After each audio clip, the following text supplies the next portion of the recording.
नमस्कार साथियों, एक बार फिर स्वागत है आपका मेरे यूट्यूब चैनल आकांक्षा डीआई में। इस बेहद ही खास सीरीज में आज हम बात करने वाले हैं एक महीने करंट अफेयर के बारे में। तो आज से ये नई सीरीज चालू होगी जिसमें पूरे पूरे महीने का आपको करंट अफेयर कंपाइल्ड रूप में मिलेगा। तो आज इससे हम स्टार्ट करेंगे जून माह के बारे में। उसके बाद फिर हम जुलाई, अगस्त, सितंबर ऐसे हम बढ़ते चले जाएंगे और हर महीने का करंट अफेयर इसमें क्या करते जाएंगे, शामिल करते जाएंगे। तो इसी तरह के करंट अफेयर और अन्य न्यूज़ के लिए अगर आप चाहते हैं आप तक लगातार ये आते रहें, आपको ये खबरें मिलती रहें जो कि आपके कॉम्पिटिटिव एग्जाम के लिए आवश्यक हो, तो आप जुड़े रहिए मेरे यूट्यूब चैनल आकांक्षा डीआई में।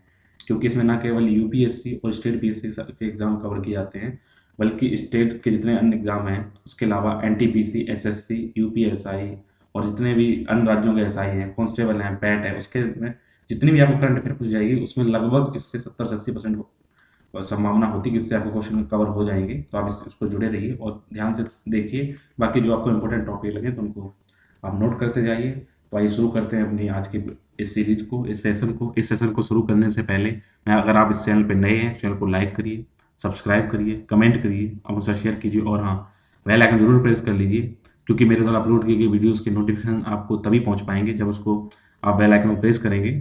साथ ही साथ जब भी मैं कोई भी नया वीडियो अपलोड करूंगा उसका नोटिफिकेशन आप तक पहुंच पाएगा। यदि आप मेरे चैनल पर पुराने हैं तो इसे अपने दोस्तों के साथ, नियर वन के साथ शेयर करते रहिए, जिससे और लोग इसको सब्सक्राइब कर सकें और इस एजुकेशनल प्लेटफॉर्म का फायदा उठा सकें। तो हो सकता है आज की क्लास थोड़ी लंबी चल जाए क्योंकि पूरे महीने का कंपाइलेशन है, तो आपको थोड़ा धैर्य बना के इसको सुनना चाहिए। और एक बार अगर आप नहीं सुनते हैं तो आप इसको बीच बीच में आप रोक लीजिए, क्योंकि पूरे महीना है। तो ऐसे अगर अभी हम जुलाई की लाएंगे, अगस्त की लाएंगे, हर 2-4 दिन में आपको अपडेट कर देंगे। और हम सब सोचते हैं अक्टूबर तक आपको लगभग ये सारे महीने कंप्लीट कर दिए जाएंगे, हम अक्टूबर से पढ़ाई करें तो उसी महीने का फिर आप कंपाइल कर पढ़ेंगे। तो आप इसे चाहे 5 बार में देखिए, 10 बार में देखिए, रोक रोक के देखिए, जो इंपॉर्टेंट है नोट करते जाइए, रिवीजन करते जाइए। तभी आपको, मेरी तरह की कोशिश है, मेरा ये प्रयास है, और जो आप भी मेहनत कर रहे होंगे तभी ये सफल होंगे, तभी उसमें फायदा मिलेगी। तो आइए शुरू करते हैं आज के प्रमुख करंट अफेयर, जितने भी पूरे माह करंट अफेयर रहे हैं जून महीने में। तो देखते हैं। उस समय एक चर्चा का क्षेत्र था मलावी। तो हो सकता है आपसे क्वेश्चन आए कि मलावी किस जगह का स्थित है, किस महाद्वीप में स्थित है, उसमें क्या खासियत है। तो ऐसे ही आप सुनते रहिए, बाकी जो अच्छा लगे आप नोट करिए। तो वाणिज्य मंत्रालय की शाखा है जो कि विदेश व्यापार महानिदेशालय, जिसको डीजीएफटी बोला जाता है, उसने 24 जून 2021 को दक्षिणी पूर्वी अफ्रीका के एक देश मलावी से 50,000 टन तूर दाल, ये क्वेश्चन आ चुका है, तूर दाल किससे कहते हैं, इस अरहर दाल को ही तूर दाल कहते हैं, कि आयात के संबंध में एक समझौता ज्ञापन को अधिसूचित किया है। तो अगर मलावी के देखा जाए, तो आप उसको लोकेशन में बात की जाए तो मलावी क्या है, जो ग्रेट अफ्रीकन रिफ्ट वैली की जो घाटी है उसके सिस्टम में सबसे दक्षिणी झील है न्यासा। तो न्यासा, जो जिसको मलावी झील भी कहा जाता है, कि पश्चिमी किनारे पर दक्षिणी पूर्वी अफ्रीका का एक भू आवद्ध देश है, ऐसा देश जिसके चारों तरफ क्या है, और कंट्री लैंड लॉक है, कोई ऐसा समुद्र नहीं है। तो आपसे क्वेश्चन आ जाएगा मलावी के पास, क्योंकि अगर ये क्वेश्चन आएगा न्यासा झील कहाँ पे है, तो साउथ अफ्रीका में है, तो वो भी मलावी के पास है। तो यहाँ पे ये है न्यासा लेक, उसी के पास लगा हुआ है मलावी। और इसकी बात की जाए, इसके अगर राजधानी की बात की जाए तो लिलोंग्वे इसकी राजधानी है। इसके अलावा इसके आसपास अगर देखें तो जाम्बिया, मोजाम्बिक इसके अंतर्राष्ट्रीय सीमा है। ये रहा मोजाम्बिक, ये रहा जाम्बिया, ये रहा तंजानिक तंजानिया। तो ये 3 देश हैं जिससे मलावी के साथ हम सीमा साझा करते हैं। मलावी की जो यहाँ की सबसे लंबी नदी है, उस नदी का नाम सायर नदी है। इसकी राजधानी जो है लिंगलोंगवे है। ये इसके बारे में आप याद रखिएगा। आइए बात करते हैं रणजीत सिंह दिलासे के बारे में, जिसे हाल ही में विश्व बैंक समूह में शिक्षा सलाहकार के रूप में नियुक्त किया गया है। तो आज क्वेश्चन आए कि अभी हाल ही में किसे विश्व बैंक समूह के शिक्षा सलाहकार को नियुक्त किया गया, तो वो रणजीत सिंह। तो जून 2021 में महाराष्ट्र के सोलापुर जिले के प्राथमिक शिक्षक हैं वो रणजीत सिंह दिसाले को वर्ल्ड बैंक समूह के द्वारा शिक्षक के रूप में नियुक्त किया गया है। उनका कार्यकाल कब तक का होगा, 2024 तक का होगा। अगर विश्व बैंक की बात की जाए तो विश्व भर से इन्होंने 12 सलाहकार नियुक्त किए, उनमें से भारत उसके जो दिलासे हैं उन्होंने इसका भारत को रिप्रेजेंट कर रहे हैं। ये जो कार्यक्रम है ये ग्लोबल लर्निंग क्राइसिस से निपटने के लिए विश्व बैंक के व्यापक एजेंडे का हिस्सा है। रणजीत सिंह दिसाले वर्ष 2020 में वैश्विक शिक्षक पुरस्कार पाने वाले पहले भारतीय हैं। तो ये भी क्वेश्चन आएगा। तो आप हो सकता है आपने अन्य कोचिंग में देखा होगा, कोई भी और देखते होंगे, यहाँ पे ऐसा बोला जाता है कि भी हाल ही में किसे विश्व बैंक समूह में शिक्षा सलाहकार नियुक्त किया गया है। 4 नाम दिए जाते हैं, उसमें आपको होता है रणजीत सिंह दिलासे। मेरा मानना होता है जो आंसर आपके उसी को पढ़िए, क्योंकि कई बार ऐसा होता है कि आपने ऑप्शन पढ़ लिए होते हैं तो कई बार कंफ्यूज जाते हैं। आपने नाम तो पता होते हैं, आपको 2 नाम याद रहेंगे तो गलती से आप गलत नाम याद रखेंगे, इसलिए केवल वही नाम याद रखिए जो उन्हीं से लिंक है। तो अगर नाम आएगा तो याद आएगा, नहीं तो क्लिक किया तो नहीं किया। भारत का जो प्रथम स्वदेशी विमान वाहक पोत है उसको अगले साल तक कमीशन होने के लिए ऐसा माना गया है। स्वदेशी विमान वाहक पोत मतलब कि जिसे अपने देश में बनाया गया हो। तो रक्षा मंत्री राजनाथ सिंह, उन्होंने 25 जून 2021 को कोच्चि में भारत की जो प्रथम स्वदेशी विमान वाहक पोत है उसके निर्माण कार्य की प्रगति की समीक्षा की। तो उन्होंने बोला कि लगभग 2022 के स्टार्टिंग के 6 महीने में इसको नौसेना में इसको शामिल कर लिया जाएगा। तो इसका नाम है आईएनएस विक्रांत। तो ये क्वेश्चन है, भारत का पहला स्वदेशी विमान वाहक पोत कौन है जिसको 2022 में शामिल किया जाएगा? उसका नाम है आईएनएस विक्रांत। इसमें और अगर तथ्य की बात की जाए, इस विमान में क्या होगा, मिग 29 के लड़ाकू विमान है, जो मिग 29 के fighter aircraft, Kamov 31 air early warning helicopter को भी इसमें संचालित किया जाएगा। अभी हाल ही में 47वां G7 शिखर सम्मेलन हुआ है। तो अब अक्सर क्वेश्चन ये आता है कि अभी हाल ही में हुआ शिखर सम्मेलन G7 कहाँ आयोजित किया गया? तो इसका आंसर है यूनाइटेड किंगडम अर्थात लंदन के कैम्ब्रिज वे कॉर्नवॉल में इसको आयोजित किया गया है। तो याद रखना, कॉर्नवॉल, इसको यूके में कॉर्नवॉल में इसको किया गया है 47वां शिखर सम्मेलन। ये क्वेश्चन आ सकता है कि 2021 का G7 शिखर सम्मेलन कहाँ किया गया है? इस शिखर सम्मेलन की थीम थी, वो थी बुल्ड बैक बेटर। इसमें डेमोक्रेसी 11 की बात की गई है। तो G7 और इसके जितने भी जो गेस्ट देश थे उन्होंने ओपन सोसाइटी को लेकर एक संयुक्त बयान पेश किया था, उसमें साइन किए थे। इससे क्या होगा, जो ऑनलाइन और ऑफलाइन दोनों तरह की व्यक्ति की स्वतंत्रता है, तो इसमें मूल्यों की पुष्टि करता है, जो लोकतंत्र की रक्षा करना और लोगों को भय और दमन से मुक्त रहने में मदद करेगा। जब आप अपनी बातें कह पाएंगे, अपनी बातों को आप रख पाएंगे, अगर बोलने की आप स्वतंत्रता है, तभी आप एक लोकतांत्रिक देश की कसौटी पर खड़े उतरेंगे। याद रखिए, G7 जो समिट हुई है 47वीं, वो कहाँ हुई है? यूके के कॉर्नवॉल शहर में हुई है। इस संयुक्त बयान में G7 देशों में अगर बात की जाए, तो इसमें भारत, दक्षिण कोरिया और G7 देशों के अलावा और जो देश थे वो थे भारत था, दक्षिण कोरिया था, ऑस्ट्रेलिया थी, दक्षिण अफ्रीका था। इस उन्होंने साइन किया। तो अगर ये क्वेश्चन है डेमोक्रेसी 11 कहाँ से आया है, तो ये G7 सम्मेलन हुआ वहां से है। इस टाइप का कोई आता है। तो कार्य में क्या, कॉर्बेज बे जो यहाँ पे हुआ था, उसमें क्या घोषणाएं की गई हैं, कि भविष्य में जो भी महामारियां हैं उनको रोकने के उद्देश्य से इस पे साइन किए गए हैं। इसके तहत क्या किया गया है, जो लंदन है वहाँ पर यूनाइटेड किंगडम में जानवरों से मनुष्य में फैलने वाले जो जूनोटिक रोग हैं उनको रोकने के लिए टीके विकास करने के लिए एक नया केंद्र स्थापित करने की बात कही गई है। अगर इसमें एक फैक्ट की बात देखें, तो G7 देशों ने क्या टारगेट किया है कि 2030 तक जो बायोडाइवर्सिटी है उसके नुकसान को रोकने के लिए और जो नुकसान हो चुका है उसकी भरपाई करने के लिए एक वैश्विक मिशन के प्रति उन्होंने अपनी कमिटमेंट दिखाया है तथा 2030 तक जो वैश्विक भूमि उसका कम से कम 30% और वैश्विक महासागर से कम 30% की सुरक्षा या संरक्षण के लिए वैश्विक लक्ष्यों का समर्थन करने हेतु प्रतिबद्धता व्यक्त की है। तो आप ये ध्यान रखिएगा कि इन्होंने जो लैंड है या फिर ओशियन है उन्होंने 30% की संरक्षण की बात की G7 देशों ने। तो अगर क्वेश्चन आता है G7 देशों में, क्वेश्चन आएगा कौन से देश, इसमें से कौन सा देश G7 देश में शामिल नहीं है, या कौन सा देश एक आ गया तो ये शामिल है? तो आप याद रखिएगा, ये मैंने फ्लैग लगाई है, आप याद रखिएगा। इसमें जो 7 देश हैं वो है कनाडा है, फ्रांस है, जर्मनी है, इटली है, जापान है, यूनाइटेड किंगडम है और यूनाइटेड स्टेट है। तो अगर आप देखेंगे उत्तरी अमेरिका से, तो यहाँ पे 2 देश हैं, कनाडा और यूनाइटेड स्टेट। यूरोप से देखेंगे आपको यहाँ पे जर्मनी है, इटली है, फ्रांस है, और उसके बाद अगर आप जाएंगे एशिया से, तो यहाँ पे जापान है और यूनाइटेड किंगडम तो है ही यूरोप से। आइए बात करते हैं अल सल्वाडोर के बारे में, क्योंकि बिटकॉइन को कानूनी मान्यता देने वाला दुनिया का पहला देश बन गया है अल सल्वाडोर। तो जब आपसे क्वेश्चन आए कि पूरे विश्व में बिटकॉइन को कानूनी मान्यता देने वाला पहला देश कौन सा है, तो इसका आंसर होगा ये है अल सल्वाडोर। इसे 9 जून 2021 को इसकी मान्यता दी थी, ये पहला देश बन गया। इसके अगर देखें बिटकॉइन होता क्या है, कानूनी तौर पर 7 दिसंबर 2021 को प्रभावी रूप से इसको लागू कर दिया गया वहाँ पर एल सल्वाडोर में, और इसका उपयोग यहाँ पे वैकल्पिक होगा, ऑप्शनल आप इसका उपयोग कर सकते हैं। बिटकॉइन की सहायता से विदेशों में रहने वाले जितने भी एल सल्वाडोर के नागरिक हैं वो अपना जो भी कमाते हैं उसको बोलते हैं रेमिटेंस। रेमिटेंस को आसानी से अपने घर भेज देते हैं, भेज सकेंगे। अमेरिकी डॉलर के अलावा बिटकॉइन में रूप में जारी कर सकते हैं इसको। अगर बिटकॉइन की बात की जाए तो पहले बता दें एल सल्वाडोर जो देश है वो दक्षिण अमेरिका ही देश है। अगर इसमें ये देखा जाए कि बिटकॉइन के बारे में बात की जाए, तो ये क्या होता है, इसमें कोई सेंट्रल अथॉरिटी नहीं होती है, बल्कि डिजिटल मुद्रा है जिसमें कोई भी प्रशासनिक या केंद्रीय जो उसमें जो आपने देखा होगा लगाम लगाए होते हैं जो उनके अंडर वर्क करता है। तो बिटकॉइन किसी के अंदर, किसी भी बैंक के अंदर वर्क नहीं करता है। बस ये क्रिप्टो करेंसी है, एक डिजिटल सिक्का है। इसको जब निकालने की प्रक्रिया को इसमें माइनिंग कहते हैं, जैसे खान से माइनिंग कुछ चीज़ है, इसलिए इसमें क्या है डिजिटली रूप से कुछ कोड होते हैं, उन कोड को आपको सही करना होता है। तो इसे और उसे जब आप बना लेते हैं बिटकॉइन को, तो उसको बोला जाता है माइनिंग। आइए बात करते हैं भरत लास्कस्तपनी के बारे में। तो भारतीय सांख्यिकी संस्थान जो कि कोलकाता में स्थित है, वहाँ में जितने भी जीवाश्म समूह संग्रहित किए गए उनमें कुछ का अध्ययन किया गया है। उनको अध्ययन करने के लिए एक अंतर्राष्ट्रीय टीम आई थी। उन्होंने क्या बोला है, जो मांसाहारी सरीसृप है उस पर उन्होंने प्रकाश डाला है। ये 240 मिलियन वर्ष पहले अस्तित्व में था। 240 मिलियन की अगर बात की जाए तो लगभग 2400 लाख वर्ष पहले की बात की जा रही है। तो उन्होंने इसका नाम रखा हुआ है भरत लासुक स्तपनी। तो अगर ये क्वेश्चन आता है कि भरत लासुक का स्तपनी है क्या, भरत लासुक का स्तपनी क्या है, एक मांसाहारी सरीसृप है। जिस हिसाब से आपने देखा होगा जैसे डायनासोर थे उसी टाइप का है। जैसे फैक्ट की बात की जाए तो 20वीं शताब्दी के मध्य में जो भारतीय सांख्यिकी संस्थान कोलकाता है, इसके रिसोर्सेस ने क्या किया था, एरापल्ली संरचना की चट्टानों, जो एरापल्ली है वर्तमान तेलंगाना में, वहाँ पर एक हाईली डिटेल्ड वहाँ पे रिसर्च की थी, जिसमें क्या हुआ, उन्होंने कई जीवाश्मों का अध्ययन किया था।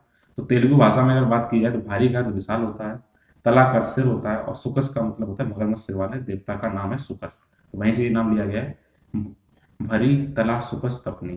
ठीक है, आइए बात करते हैं ई द्वार के बारे में। तो कानून मंत्री जो रविशंकर प्रसाद हैं, उन्होंने 25 जून 2021 को क्या नई दिल्ली में आयकर अपीलीय न्यायाधिकरण ITAT ट्रिब्यूनल अथॉरिटी है ये, को ई फाइलिंग पोर्टल ITAT ई द्वार की औपचारिक घोषणा की है। तो अगर आपसे क्वेश्चन आए ITAT ई द्वार क्या है, तो ITAT ई द्वार क्या है, ई फाइलिंग पोर्टल है, किसका है ये? अब जो आयकर विभाग से संबंधित है उनका ये पोर्टल है। इसके शुरुआत में आपका इससे अगर जब ये ई द्वार जब कोई प्लेटफॉर्म चला जाएगा, जब आपको ई पोर्टल यानी कि इलेक्ट्रॉनिक पोर्टल बना दिया जाएगा, उससे क्या होगा, इससे लोगों की पहुंच अच्छी बनेगी और जो भी कानून की जवाबदेही होगी वो आसानी से बढ़ेगी, और इसमें जो अपीली प्राधिकरण है आयकर विभाग का, उसकी पारदर्शिता में भी सुधार आएगा। अब आइए देखते हैं, कभी क्वेश्चन आता है कि ये दिवस कब मनाया जाता है, तो अंतर्राष्ट्रीय उष्णकटिबंधीय जो दिवस है वो 29 जून को मनाया जाता है। इसे याद रखिएगा, अंतर्राष्ट्रीय उष्णकटिबंधीय दिवस 29 जून को मनाया जाता है। तो इसमें उन जो ये क्यों मनाया जाता है कि यह दिवस उष्णकटिबंधीय जो क्षेत्रों में पड़ने वाले देश हैं, लगभग आप मान लीजिए कि 45 डिग्री साउथ से लेकर 45 डिग्री नॉर्थ हेमिस्फीयर तक कितने लोग हैं, उनके उन्होंने उष्णकटिबंधीय देशों द्वारा क्या अनूठी चुनौतियों का सामना किया जा रहा है, उनके अवसरों पर प्रकाश डालते हुए उष्णकटिबंधीय क्षेत्रों की असाधारण विविधता को यहाँ पे जश्न मनाने के लिए यूज किया जाता है।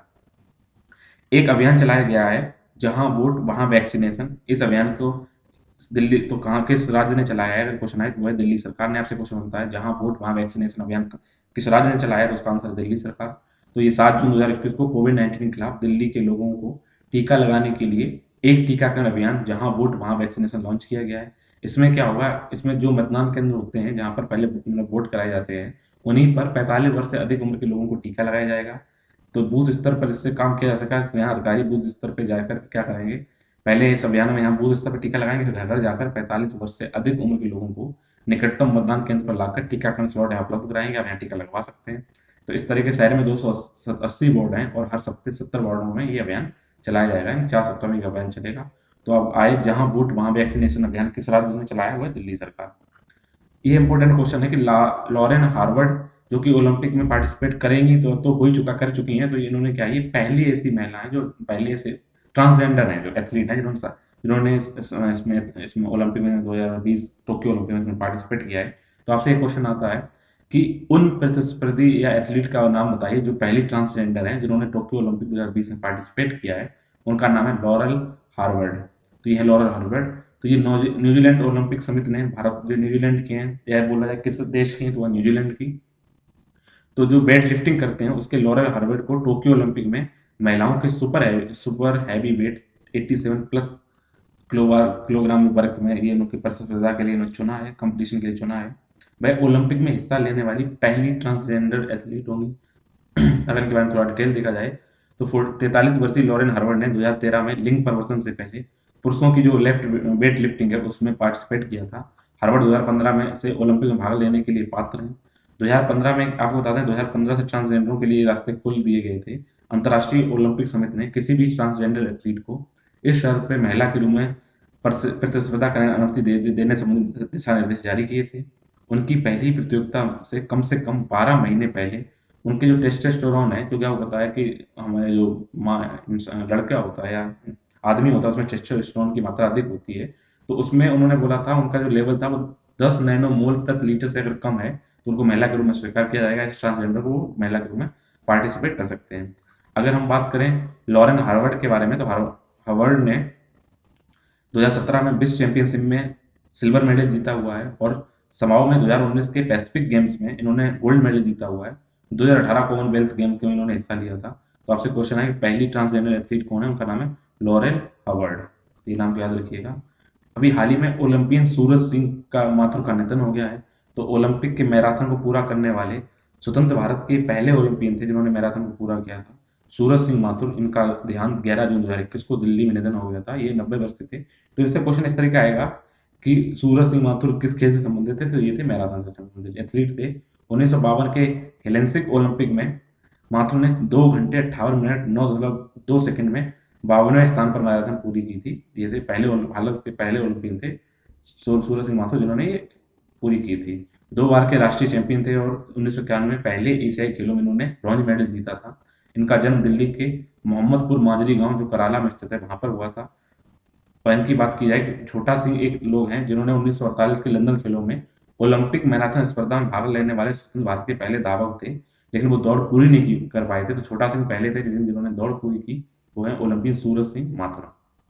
आइए बात करते हैं आईसीसी हॉल ऑफ फेम के बारे में। अक्सर क्वेश्चन आता है कि ये हॉल ऑफ फेम किससे संबंधित है? क्रिकेट से संबंधित है। तो ICC Indian international cricket council के द्वारा इसको किया जाता है। तो 10 जून 2021 को आईसीसी ने हॉल ऑफ फेम की सूची जारी कर दी है।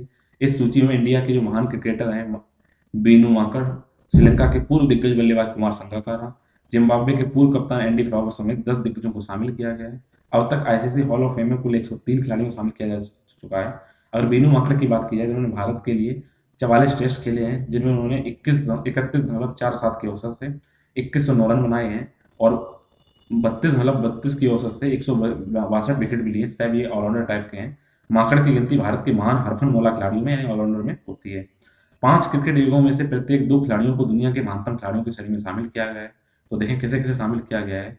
अगर क्रिकेट के प्रारंभिक युग यानी 1918 से पहले की बात की जाए, तो इसमें दक्षिण अफ्रीका के आल्फ्रेड फॉकनर और ऑस्ट्रेलिया के मोंटी नोबल को शामिल किया गया है। विश्व युद्ध के बीच अगर देखा जाए 1918 से 1945 के बीच में अगर बात की जाए, तो इसमें वेस्टइंडीज के सर लेरी कॉन्स्टेंटाइन और ऑस्ट्रेलिया के स्टैन मैककैब को शामिल किया गया है। अगर विश्व युद्ध के बाद की बात की जाए 1946 और 1970 के बीच की बात की जाए, तो इंग्लैंड के टेड डेक्टर और भारत के बीनू माकड़ को शामिल किया गया है। यहाँ पे बीनू माकड़ जी को शामिल किया गया है युद्ध के बाद के क्रिकेट युद्ध के बारे में, क्योंकि 1970 के बाद में वनडे क्रिकेट स्टार्ट हो गया था। अगर वनडे की बात की जाए इस युद्ध की, तो 1971 से 1995 के बीच में वेस्टइंडीज के डेसमंड हैंस और इंग्लैंड के बॉब विलिस को शामिल किया गया है। अगर आधुनिक क्रिकेट युग की बात 1996 से 2016 तक की बात की जाए, उसमें जिम्बाब्वे के एंडी फ्लावर और श्रीलंका के कुमार संगकारा को, जो विकेट कीपर थे, उनको शामिल किया गया है। तो अब ये ध्यान रखिए आईसीसी हॉल ऑफ फेम बात किया तो फिर ये अवार्ड मतलब ये किसमें शामिल है? क्रिकेट में शामिल है। बाकी इनके नाम को आप याद रखिएगा। आइए बात करते हैं पिनाका रॉकेट के बारे में और साथ ही साथ 122 मिलीमीटर कैलिबर रॉकेट के बारे में। तो डीआरडीओ ने 24-25 जून 2021 को उड़ीसा के तट पर स्थित है चांदीपुर। तो एक आता है कि ये रेंज कहाँ पर स्थित है। ये क्वेश्चन है चांदीपुर रेंज कहाँ पर स्थित है। चांदीपुर रेंज कहाँ पर स्थित है? उड़ीसा के तट पर स्थित है। इन्होंने एकीकृत प्रेशर रेंज में एक मल्टी बैरल, मल्टी मतलब जिसके एक से अधिक 2 से अधिक बैरल होती हैं, उसके रॉकेट लॉन्चर से स्वदेशी रूप से विकसित पिनाका जो रॉकेट है, उसको इसमें विस्तारित रेंज संस्करण का 122 मिलीमीटर कैलिबर रॉकेट के इन्होंने परीक्षण किया है। तो ये पिनाका रॉकेट ये जा रहा है, इसको टेस्टिफाई किया गया है। परीक्षण के दौरान 25 उन्नत पिनाका रॉकेटों को लॉन्च किया गया, जिन्हें एक के बाद एक लगातार लक्ष्य की तरफ उन्होंने टारगेट के प्रक्षेपित किया गया है। परीक्षण के दौरान सभी उद्देश्यों को हासिल कर लिया गया है। जो जो उन्नत पिनाका रॉकेट सिस्टम है, ये 45 किलोमीटर तक की दूरी पर स्थित लक्ष्य को भेज सकता है। तो पिनाका रॉकेट बारे में ध्यान रखिए, 45 किलोमीटर तक हवा से जमीन से हवा में मार कर सकता है। ये मल्टी बैरल रॉकेट सिस्टम द्वारा लॉन्च किया जाता है। विश्व बैंक ने तन्मय केरल कार्यक्रम को स्टार्ट किया है। तो विश्व बैंक के कार्यकारी निदेशक मंडल ने 24 जून 2021 को प्राकृतिक आपदाओं, जलवायु परिवर्तन प्रभावों, बीमारी के प्रकोप और महामारी के खिलाफ केरल की तैयारी का समर्थन करते हुए $125 मिलियन के तन्मय केरल कार्यक्रम को मंजूरी दे दी है। और क्वेश्चन आता है कि तन्मय कार्यक्रम किस राज्य का हिस्सा है? तो ये है केरल का। अगर क्वेश्चन ये आए कि तन्मय केरल कार्यक्रम में कौन सी अंतर्राष्ट्रीय संस्था द्वारा सहयोग किया जा रहा है, तो वो है विश्व बैंक। और इसमें और इम्पोर्टेंट बात देखी जाए तो तन्मय केरल कार्यक्रम को 2 प्रमुख क्षेत्रों में ध्यान केंद्रित करेगा, जिसमें पहला क्या है, जो अप्रत्याशित झटके के सामना करने वाले जो राज्य सरकार के वित्तीय बोझ होते हैं, अचानक कोई काम आया उसमें लगातार उनको रुपए चाहिए, बहुत ही वित्तीय बोझ बढ़ पड़ रहा है, तो उसको कम करने के लिए शहरी और स्थानीय सरकारों के मास्टर प्लान में आपदा जोखिम योजनाओं को भी शामिल किया गया। और आपदाएं आती हैं तो उससे आप बचा के रखिए अपने वित्त को। दूसरा इसमें क्या करेगा, इसमें स्वास्थ्य, जल संसाधन प्रबंधन, कृषि, सड़क क्षेत्रों को आपदाओं के प्रति अधिक लचीला और तन्मय, मतलब कि आपको रेजिस्टेंस बनाना है कि अगर रेजिलेंट करना है कि अगर कोई भी चीज़ें आती हैं तो उनको कैसे इंफ्रास्ट्रक्चर को कैसे सुरक्षित बनाया जा सके। जून 2019 में स्वीकृत प्रथम तन्मय केरल विकास नीति अभियान ने कई पहलें इसमें की हुई हैं। इसके बाद की आइए अब देखते हैं सस्टेनेबल डेवलपमेंट रिपोर्ट के बारे में 2021 के बारे में। तो 14 जून 2021 को सतत विकास समाधान network sustainable development solve network को बर्डलैंड शिफ्टिंग द्वारा सतत शिफ्टिंग द्वारा सस्टेनेबल डेवलपमेंट रिपोर्ट 2021 जारी की गई है। तो अगर क्वेश्चन आए सस्टेनेबल डेवलपमेंट रिपोर्ट 2021 किसने जारी की है, वो सतत विकास समाधान नेटवर्क ने। अगर इसमें महत्वपूर्ण तथ्यों की बात की जाए, इस रिपोर्ट के अंतर्गत जारी जितने भी सतत विकास लक्ष्यों सूचकांक और डैशबोर्ड है 2021 में 165 देशों में शामिल किया गया है इसमें, जिसमें आपको पता होना चाहिए सस्टेनेबल डेवलपमेंट गोल में अगर आता है कुछ कितने लक्ष्य शामिल किए गए हैं, तो 17 लक्ष्य इसमें शामिल है। ये क्वेश्चन आता है अक्सर कि सस्टेनेबल डेवलपमेंट गोल कब से कब तक है, 2015 से लेकर 2030 तक है, इनमें कितने लक्ष्य को शामिल किया गया, 17 लक्ष्य इसमें शामिल किए गए, उन्हीं के आधार पर परिश्रम के आधार पर इसमें शामिल किया जाता है। 165 देश इस बार शामिल किए गए। इस सूचकांक में अगर बात की जाए तो फिनलैंड ने टॉप किया है, इसके बाद स्वीडन आता है, फिर डेनमार्क आता है। तो आप याद रखिएगा सस्टेनेबल डेवलपमेंट गोल रिपोर्ट है उसे 2021 में किसने टॉप किया, वो है फिनलैंड। सबसे अंतिम स्थान पर रहे हैं सेंट्रल अफ्रीकन रिपब्लिक, जो सेंट्रल अफ्रीकन रिपब्लिक देश है उसको शामिल किया गया है। अगर देखें हमारे देश ने क्या किया है, हमारे देश ने कुल 165 देशों की सूची में 120वां स्थान प्राप्त किया है। 2020 में ये 170वें स्थान पर थे और 2019 में ये 115वें स्थान पे थे। हम नीचे से बन चले जा रहे हैं। तो ध्यान रखिएगा अगर यह सस्टेनेबल डेवलपमेंट रिपोर्ट में भारत का स्थान कौन सा रहा, वो 120वां रहा।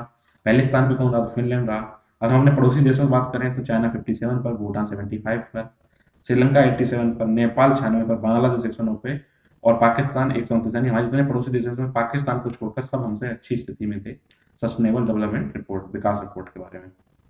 आइए बात करते हैं वैश्विक शांति सूचकांक के बारे में। तो पहले क्वेश्चन ये आता है कि ये शांति सूचकांक कौन निकालता है, इसको निकालता है institute for economic and peace द्वारा ग्लोबल पीस इंडेक्स निकाला जाता है। तो पीस इंडेक्स तक इसका आप लिंक करके रखिएगा, institute of economic and peace को निकालता है। इसमें इंपॉर्टेंट फैक्ट देखें, इसका 15वां संस्करण था। 2021 में इस सूचकांक में कुल 163 स्वतंत्र देशों या क्षेत्रों को उनकी शांति के स्तर के अनुसार रैंकिंग प्रदान की गई थी। विश्व के 90 इसके अंदर जो देश शामिल किए गए थे उन देशों की और ये पूरे विश्व की 99.7% पॉपुलेशन इसमें शामिल कर लिया गया था। इसमें 3 स्थितियाँ होती हैं कि शांति के पैमाना नापना, तो इसमें 3 सूचक दिए जाते हैं। पहला सामाजिक बचाव और सुरक्षा का स्तर वहाँ पे कैसा है, दूसरा वहाँ पर घरेलू और अंतर्राष्ट्रीय संघर्षों का विस्तार कहाँ तक है, क्या हो रहा है, और तीसरा उन देश में सैन्यीकरण का स्तर क्या है। अगर इसमें इस पीस इंडेक्स की बात की जाए तो 2021 सूचकांक के अनुसार पिछले 1 वर्ष के दौरान विश्व में शांति के स्तर है जो 0.07% की दर से गिरावट आई हुई है, कि पूरे विश्व में शांति थोड़ी कम हुई है। 87 देशों में शांति के स्तर में सुधार हुआ है, जबकि 73 देशों में शांति स्तर में गिरावट का स्थिति देखी गई है। अगर इसमें देखा है टॉप किसने किया, तो आइसलैंड ने इसमें टॉप किया है, उसका स्कोर 1.1 है। आइसलैंड में 2000 आइसलैंड की खासियत अगर बात की जाए तो 2008 से दुनिया का सबसे शांत देश बना हुआ है ये। इसके बाद इसमें न्यूजीलैंड है, डेनमार्क है, पुर्तगाल है, स्लोवानिया है, ये अलग है। अगर सबसे आसान देश की बात की जाए तो अफगानिस्तान को सबसे आसान 163वें स्थान पर लगातार चौथी बार सबसे आसान देश में शामिल किया गया। तो उसके बाद बताइए तालिबान ने यहाँ पे कब्जा किया और शांति इसमें बढ़ गई है। अगर देखा जाए तो आसपास के देश तो इसके पीछे लगा हुआ है सीरिया, फिर दक्षिणी सूडान है, फिर इराक है। अगर हम देखें हमारे देश की स्थिति क्या है, तो हमारे देश में स्थिति भी कोई ज़्यादा अच्छी नहीं है। 163 देशों में 135वें स्थान पर हैं हम, जबकि बस 2020 में हम 139वें स्थान पर थे। तो हमने कुछ इंप्रूवमेंट किया, 2019 में 141वें स्थान पर, तो धीरे धीरे थोड़ा स्थिति हमारी शांति हो रही है। लेकिन पड़ोसी देश देखें सबसे यहाँ पे खुशहाल देश है, भूटान वो 22 पे है, नेपाल 85 पे है, बांग्लादेश 91 पे है, श्रीलंका 95 है। बस पाकिस्तान को छोड़कर हम यहाँ भी अच्छे हैं, बाकी सबसे हमसे अच्छे हैं। आइए बात करते हैं दुनिया का पहला ऐसा उपग्रह सैटेलाइट बनाया गया है जिसमें लकड़ी का उपयोग किया गया है। इसका नाम वीसा वुडसैट दिया गया है।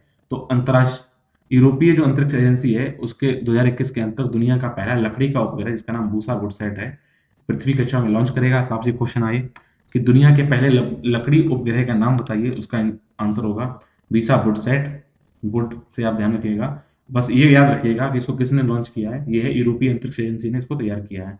इसमें अगर इंपॉर्टेंट टॉपिक की बात की जाए, इस उपग्रह का उद्देश्य क्या होगा, ये अंतरिक्ष संरचनाओं में प्लाईवुड जैसी लकड़ियों की सामग्री को यूज करने का ये परीक्षण है कि अगर लकड़ी को यूज करते हैं देखते हैं वहाँ पे होता क्या है। इस मिशन में क्या होगा, लकड़ी की सामग्री को जो अंतरिक्ष स्थितियों जो चरम अंतरिक्ष जो क्लाइमेटिक कंडीशन जैसे बहुत अधिक गर्मी, बहुत अधिक ठंड, वहाँ पे वैक्यूम है, रेडिएशन है, उसको संपर्क में लाया जाएगा और उनके असर इस लकड़ी के ऊपर देखे जाएंगे। तो इसको यह उपग्रह क्या करेगा, पोलर सन सिंक्रोनस ऑर्बिट अर्थात ध्रुवीय सूर्य समकालीन जो कक्षा होगी ध्रुव पे स्थित होकर रहेगी, सूर्य से लगातार कांटेक्ट में रहेगी। ये लगभग 500 से 600 किलोमीटर की ऊंचाई पर इसको परिक्रमा करेगी पृथ्वी की। लकड़ी से आने वाली वाष्प को कम करने और परमाणु ऑक्सीजन के क्षरणकारी प्रभावों से बचाने के लिए इसमें एल्यूमिनियम ऑक्साइड की पतली परत भी लगाई गई है, एकदम ये क्षरित ना हो जाए वहां पर। इसमें हम एक जीके फैक्ट की अगर बात देखें तो क्या इंपॉर्टेंट फैक्ट है, इसमें क्या है, वुडसैट का एकमात्र गैर लकड़ी वाला जो भारी हिस्सा है उसे कोने वाले एल्यूमिनियम रेल हैं इनका उपयोग अंतरिक्ष में तैनाती और एक धातु सेल्फी स्टिक के लिए इसमें किया जाएगा। इसमें केवल एक हिस्सा लगा हुआ है, जहाँ पर लकड़ी नहीं है, थोड़ा बाहर में एक एल्युमिनियम की एक स्टिक लगाई गई है। आइए बात करते हैं बेबी स्क्विड्स और टार्डिग्रेड्स को अंतरिक्ष में भेजा गया है, इसके बारे में बात करते हैं। तो 3 जून को नासा द्वारा बेबी स्क्विड ये रहा, साथ-साथ टार्डिग्रेड्स जो वाटर बियर होते हैं, जो सूअर जैसे दिखते हैं पानी के अंदर, ये रहा आपका टार्डिग्रेड्स और ये रही बेबी स्क्विड। इनको क्या है, इन सूक्ष्म जीवों को अंतर्राष्ट्रीय स्पेस स्टेशन में भेजा गया है। अभी नासा के द्वारा इनको भेजा गया है। तो अभी अगर क्वेश्चन आए तो कौन से सूक्ष्म जीव को अभी तक भेजा गया, तो एक नाम आया तो उसमें टिक करिए, 2 आए तो उसमें आप देख लीजिए, बेबी स्क्विड्स और टार्डिग्रेड्स। इनमें इंपॉर्टेंट टॉपिक की बात, इसमें फैक्ट की बात की जाए तो ये जीव इसलिए भेजे गए हैं कि स्पेस एक्स में जो 22वें पुनः आपूर्ति सेवा मिशन के माध्यम से अंतरिक्ष स्टेशन को भेजी जाने वाली वैज्ञानिक प्रयोगिक संबंधी आपूर्ति सामग्री साधन को भेजा गया है। अगर देखें इनको ही क्यों चुना गया है वहां पर स्पेस में भेजने के लिए, तो बेबी स्क्विड्स की बात की जाए तो बेबी स्क्विड क्या है, बेबी बॉबटेल स्क्विड की मदद से शोधकर्ताओं को रोगाणुओं और उनके पशु होस्ट के बीच सहजीवी संबंध को समझने में इसमें मदद मिलेगी। बेबी बॉबटेल स्क्विड का प्राकृतिक जीवाणुओं के साथ सहजीवी संबंध होता है, इसलिए इनको वहां पे देखा गया कि अंतरिक्ष में कैसा रिएक्ट करेंगे। अगर टार्डिग्रेड्स की बात की जाए, जिन्हें वाटर बियर भी कहा जाता है, अनेक वर्षों तक ये अतिशीत अंतरिक्षीय वातावरण में जीवित रह सकते हैं, इसलिए उनको देखा जाएगा कि वहां पर किस तरह से ये अपने आप को अपने आप को एडजस्ट करेंगे। इनको साथ ही साथ ये टार्डिग्रेड्स जो है, इनको पृथ्वी और अंतरिक्ष में विषम परिस्थितियों में जैविक अस्तित्व का अध्ययन करने के लिए एक आदर्श जीव माना जाता है, किसी विषम स्थिति में जीवित रह सकते हैं, इसलिए इन दो को चुना गया है। आइए देखते हैं पासेज अभ्यास के बारे में। तो भारतीय नौसेना और वायुसेना अर्थात नेवी और एयरफोर्स ने 23 और 24 जून 2021 को युद्धपोतों और विमानों से जुड़े हुए एक बड़े अभ्यास, जिसको हिंद महासागर क्षेत्र से गुजरने के दौरान अमेरिकी नौसेना carrier strike group Ronald Reagan के साथ एक पासेज अभ्यास का हिस्सा लिया है। तो अगर आपसे क्वेश्चन आए कि पासेज अभ्यास में कौन कौन सेनाओं ने इंडिया के लिया, तो वो है एयरफोर्स है, नेवी है, और अमेरिकी जो नेवी है उसका नाम रेनाल्ड रीगन इसमें इसमें शामिल होकर इन्होंने अभ्यास किया है। इसका उद्देश्य क्या है कि समुद्री अभियानों में जो व्यापक रूप से इंटीग्रेटेड और समन्वय करने की क्षमता का प्रदर्शन करके द्विपक्षीय संबंधों को और सहयोग को मजबूत करना है कि आप अगर कोई आप आपदा आती है तो आप दो देश मिलकर कैसे कार्य टैकल करेंगे। एक तो ये तरीका है, दूसरा क्या है कि आपसी जो देश हमारे जो संबंध है उनको अच्छा बनाया जा सके। तो हम मित्रता के देश वहाँ होस्ट करते हैं, मिलते जुलते हैं, अभ्यास करते हैं। ये रोनाल्ड रीगन इसमें शामिल किया गया है, नौसेना जो कहाँ की है, अमेरिका की है। आइए बात करते हैं अंतर्राष्ट्रीय सूक्ष्म लघु एवं मध्यम आकार के उद्योगों का दिवस 27 जून। माइक्रो स्मॉल मीडियम इंटरप्राइज आप देखा लगातार एक मोदी जी इसमें लगे हुए हैं, लगातार इसको उभारने की कोशिश करते हैं। तो इसका जो दिवस होता है वो 27 जून को मनाया जाता है। इस फैक्ट की बात की जाए तो ये सतत विकास और वैश्विक अर्थव्यवस्था में सूक्ष्म लघु और मध्यम आकार के उद्योगों के योगदान के बारे में सार्वजनिक जागरूकता बढ़ाने के लिए मनाया जाता है। आपको बता दें कि ज़्यादातर ये उद्योग होते हैं वो इसी क्षेत्र के अंदर आते हैं, सबसे ज़्यादा रोजगार यही क्षेत्र देते हैं, सबसे ज़्यादा इकोनॉमी में हेल्प यही करते हैं, तो ये हमारे लिए इंपॉर्टेंट हो जाते हैं। आइए बात करते हैं आशीर्वाद योजना के बारे में। अगर आपसे क्वेश्चन ये आए कि आशीर्वाद योजना किस राज्य का हिस्सा है, तो वो है उड़ीसा सरकार। उड़ीसा का भी अच्छा वर्क कर रही है। आपको बता दें जो हॉकी हमारी टीम जो जीत के आई इस टाइम पे, उसमें कहीं न कहीं जो स्पॉन्सरशिप थी उड़ीसा सरकार ने उन पे विश्वास जताया। कई सालों तक उड़ीसा सरकार ने वहाँ पर अपने यहाँ पे खेल कराए, उनको और मोटिवेट किया। तो आज हॉकी ऐसा नहीं एक दिन में बन गई, जो दोबारा इसको 41 साल हम जीते हैं, तो उसमें किसी का दृढ़ निश्चय शामिल है, तो उसमें उसका श्रेय कहीं न कहीं उड़ीसा सरकार को जाता है। तो उड़ीसा सरकार ने अभी हाल ही में आशीर्वाद योजना स्टार्ट की है। तो इसमें ऐसे बच्चों को वित्तीय सहायता मुहैया कराने का काम किया जाएगा, जिन्होंने क्या किया, किसी न किसी वजह से अपने माता-पिता दोनों के एक को खो दिया है। जिन बच्चों ने अपने माता-पिता में किसी एक को खोया है, उन्हें पर मंथ क्या होगा, ₹25 दिए जाएँगे।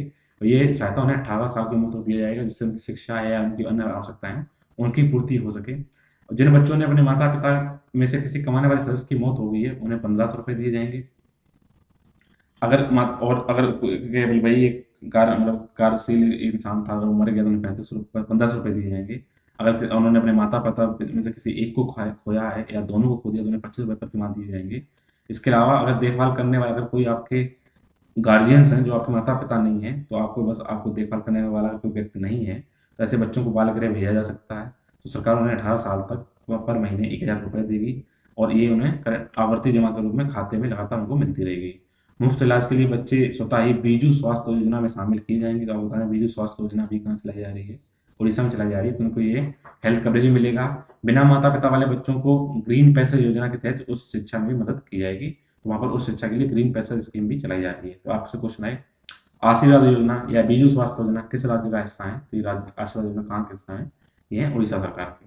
आइए बात करते हैं टैक्स इंस्पेक्टर विदाउट बॉर्डर्स कार्यक्रम के बारे में। तो 23 जून 2021 को भारत के साथ साझेदारी के रूप में भूटान का टैक्स इंस्पेक्टर विदाउट बॉर्डर्स कार्यक्रम शुरू किया गया है। तो आपसे क्वेश्चन आया कि टैक्स इंस्पेक्टर्स विदाउट बॉर्डर्स कार्यक्रम किन दो देशों के बीच में हिस्सा है, भारत, और दूसरा अगर हमारा देश है वो कौन सा है, भूटान है। अगर इंपॉर्टेंट फैक्ट की बात की जाए, यूनाइटेड नेशन डेवलपमेंट प्रोग्राम और आर्थिक सहयोग विकास संगठन की संयुक्त पहल टैक्स इंस्पेक्टर विदाउट बॉर्डर्स कार्यक्रम को भूटान में शुरू किया गया है। भारत को भागीदारी क्षेत्राधिकारी के रूप में चुना गया है। भारत ने इस कार्यक्रम के लिए कर विशेषज्ञ उपलब्ध कराए हैं, यानी टैक्स जो स्पेशलिस्ट होते हैं उनका अनुभव को फायदा लेने के लिए उनको ये उपलब्ध कराया गया है। इसको 2 साल यानी 24 महीने चलाया जाएगा इस कार्यक्रम को। इस कार्यक्रम का उद्देश्य क्या है, भूटान में जो भी टैक्स एडमिनिस्ट्रेशन है उनको मजबूत बनाना है, उसमें इसकी सहायता करना है। इनका मेन फोकस अंतर्राष्ट्रीय जो कराधान है और ट्रांसफर प्राइसिंग है उनके क्षेत्र में उनको विशेषज्ञता प्रदान करना है। तो आपको बता दें टैक्स इंस्पेक्टर विदाउट बॉर्डर्स कार्यक्रम भूटान के साथ हमारा देश चला रहा है। अभी केवल टेलीविजन नेटवर्कों के नियमों में संशोधन किया गया है। तो टेलीविजन चैनलों द्वारा जितने भी सामग्री प्रसारित की जा रही है उसमें शिकायतें होती हैं, कई बार अश्लील चीज़ें आ जाती हैं या उसमें कभी कभार गाली गलौज शामिल कर लिया जाता है, कुछ ऐसे सीन आ जाते हैं जो कि समाज के लिए आपत्तिजनक होते हैं। तो उनकी देखभाल करने के लिए त्रिस्तरीय वैधानिक तंत्र प्रदान करने और सूचना और प्रसारण मंत्रालय ने 17 जून 2021 को केवल टेलीविजन नेटवर्क संशोधन नियम 2021 सूचित किया है। इसको डिटेल में आप मेरे करंट अफेयर क्लास में देख सकते हैं। इसका उद्देश्य ये है कि जो नागरिक हैं उनको लाभान्वित करने हेतु एक पारदर्शी वैधानिक तंत्र उपलब्ध कराया जा सके और जो गलत चीज़ें उनको हटाया जा सके।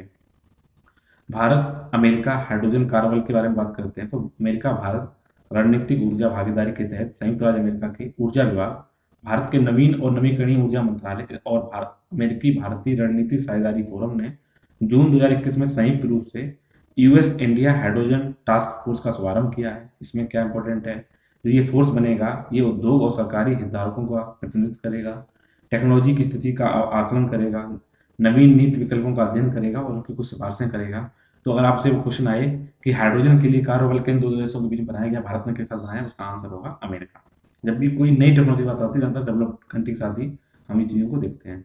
वर्ल्ड गिविंग इंडेक्स के बारे में बात करते हैं तो 14 जून 2021 को चैरिटीज एंड फाउंडेशन द्वारा वर्ल्ड गिविंग इंडेक्स जारी किया गया है। अगर इंपॉर्टेंट टॉपिक देखें इसमें, इस सूचकांक में 114 देशों को शामिल किया गया है।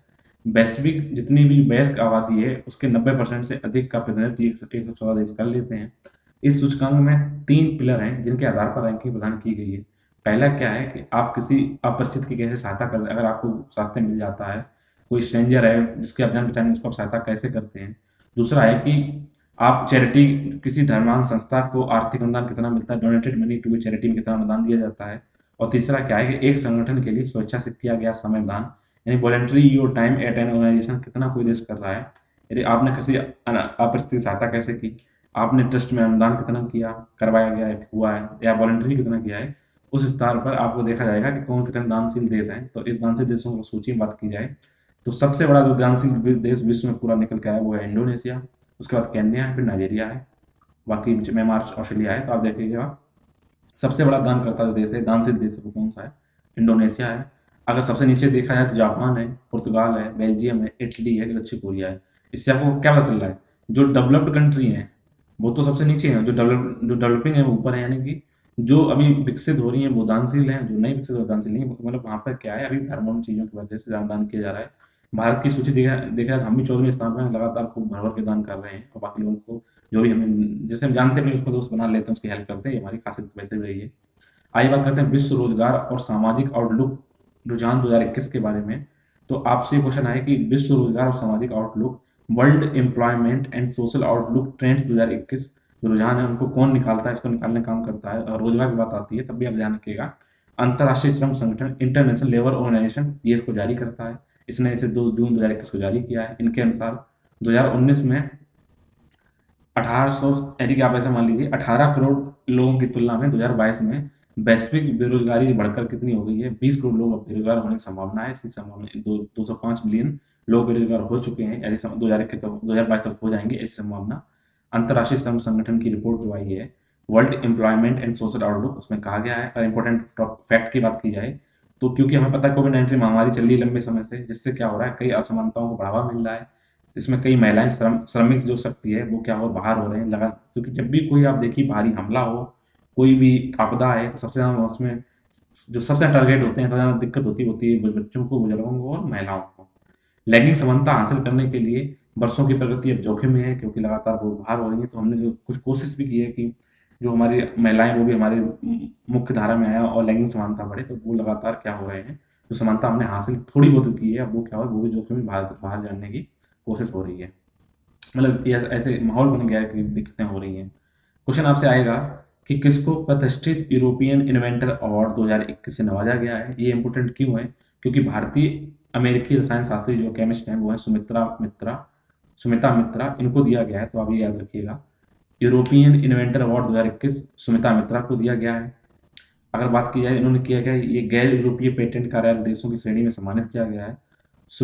जो सुमिता मित्रा है इन्होंने क्या किया, दांतों में मजबूत और अधिक सौंदर्यपूर्ण रूप से मनभावन भरावट, जो आपको देखा होगा जो भरावट की जाती है एस्थेटिकली प्लीजिंग फिलिंग करने के लिए पहली बार नैनो टेक्नोलॉजी को दांत सामग्री के रूप में सफलतापूर्वक एकीकृत किया है कि इन्होंने नैनो टेक्नोलॉजी की हेल्प करके दांतों को भरने, जो गड्ढे वड्ढे हो जाते हैं उनको भरने के लिए, जो गैप है वो फिल करने के लिए इनको ये अवार्ड दिया गया है। अवार्ड का नाम है यूरोपियन इन्वेंटर अवार्ड 2021, ये मिला है सुमिता मित्रा जी को।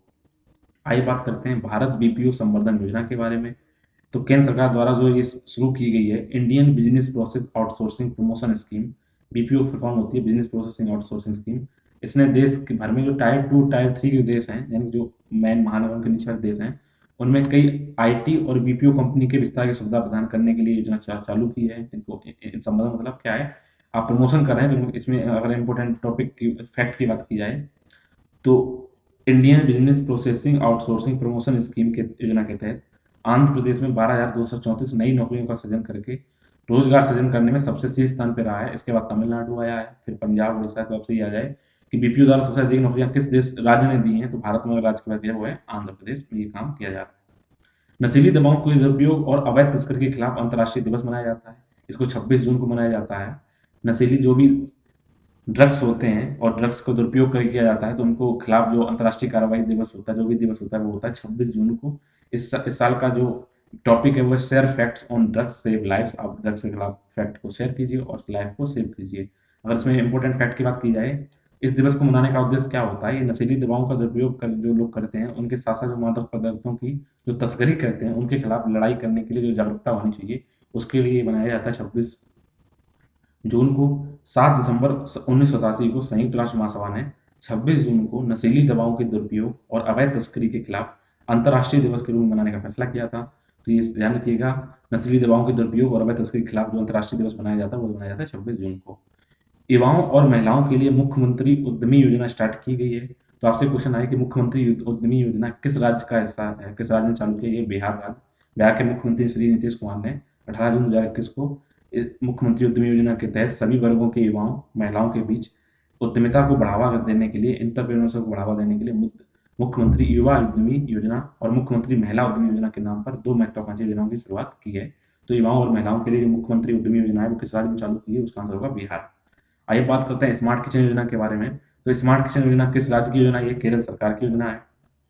केरल सरकार ने इसको स्मार्ट किचन योजना की शुरुआत की है। तो जैसे उद्यमी योजना बिहार की है, तो स्मार्ट किचन कहाँ की है?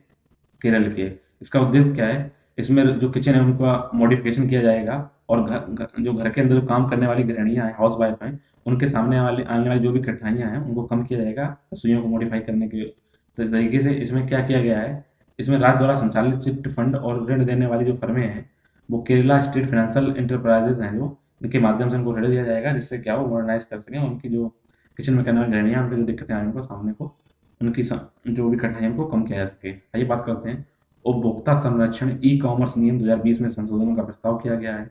तो ई कॉमर्स आपको पता चल गया, अमेजन है, फ्लिपकार्ट है, जो ई कॉमर्स ये कंपनियां होती हैं, इनमें अनुचित व्यापार प्रथाएं जो है उनको रोकने के उद्देश्य से केंद्र सरकार ने उपभोक्ता संरक्षण ई कॉमर्स नियम consumer protection e commerce rule 2021 में कई संशोधन दिए हैं। इनका उद्देश्य क्या है, जो भी ई कॉमर्स प्लेटफॉर्म है उसमें ट्रांसपेरेंसी आ सके और उनके जो मॉनिटरिंग होती है उनकी व्यवस्था को और मजबूत किया जा सके। इसमें होता क्या है, पारंपरिक ई कॉमर्स फ्लैश सेल जो लाते हैं उन पर प्रतिबंध नहीं किया गया। तो नहीं होता क्या आप कि वहाँ छूट बचत मेला ऐसे करके चलाते हैं, कोई भी जब कोई बड़ा त्यौहार आता है तभी इसमें क्या करते हैं छूट देते हैं, तो उसमें ये flash e commerce flash sale पर इसमें इन्होंने रोक नहीं लगाई है। बट इन्होंने किया क्या है, उनको और ट्रांसपेरेंसी लाने के लिए इसमें थोड़े संशोधन में प्रस्ताव किए हैं। तो अगर अब इंपॉर्टेंट क्वेश्चन है कि असम ने लगाया है दुनिया का पहला आनुवांशिक रूप से संशोधित रबड़ यानी जेनेटिकली मॉडिफाइड संशोधित रबड़ का पौधा लगाया है, तो किस राज्य ने लगाया है? वो है असम। इस नाम को आप याद रखिएगा, कहीं ना कहीं क्वेश्चन आ सकता है, इंपॉर्टेंट क्वेश्चन है भाई साहब ये। तो 22 जून 2021 को रबड़ बोर्ड अनुसंधान फॉर्म ने गुवाहाटी, जो कि असम के अंदर है, कि बाहरी इलाकों में दुनिया का पहला जेनेटिकली मॉडिफाइड रबड़ का पौधा लगाया हुआ है। अगर इसमें इंपॉर्टेंट फैक्ट की बात की जाए, केरल स्थित भारतीय रबड़ अनुसंधान संस्थान द्वारा पूर्वोत्तर की जलवायु की स्थितियों को ध्यान में रखते हुए इसको विकसित किया गया था। इन आनुवंशिक रूप से संशोधित जो रबड़ हैं, उनके अंदर मैंगनीज युक्त जो है सुपर ऑक्साइड डिसम्यूटेज जीन को इंसर्टेड किया गया, उसमें डाला गया है। किस जीन को डाला गया है? मैंगनीज युक्त सुपर ऑक्साइड डिसम्यूटेज को इसमें डाला गया है। ये जीन पौधों को ठंड और सूखे जैसी गंभीर पर्यावरणीय स्थितियां हैं उनमें उनके जो प्रभाव होते हैं उनसे बचाने में हेल्प करेगा। तो ये इंपॉर्टेंट क्वेश्चन है, याद रखिएगा। विश्व का पहला जेनेटिकली मॉडिफाइड रबड़ का पौधा किस राज्य में लगाया गया है? उसका आंसर होगा असम।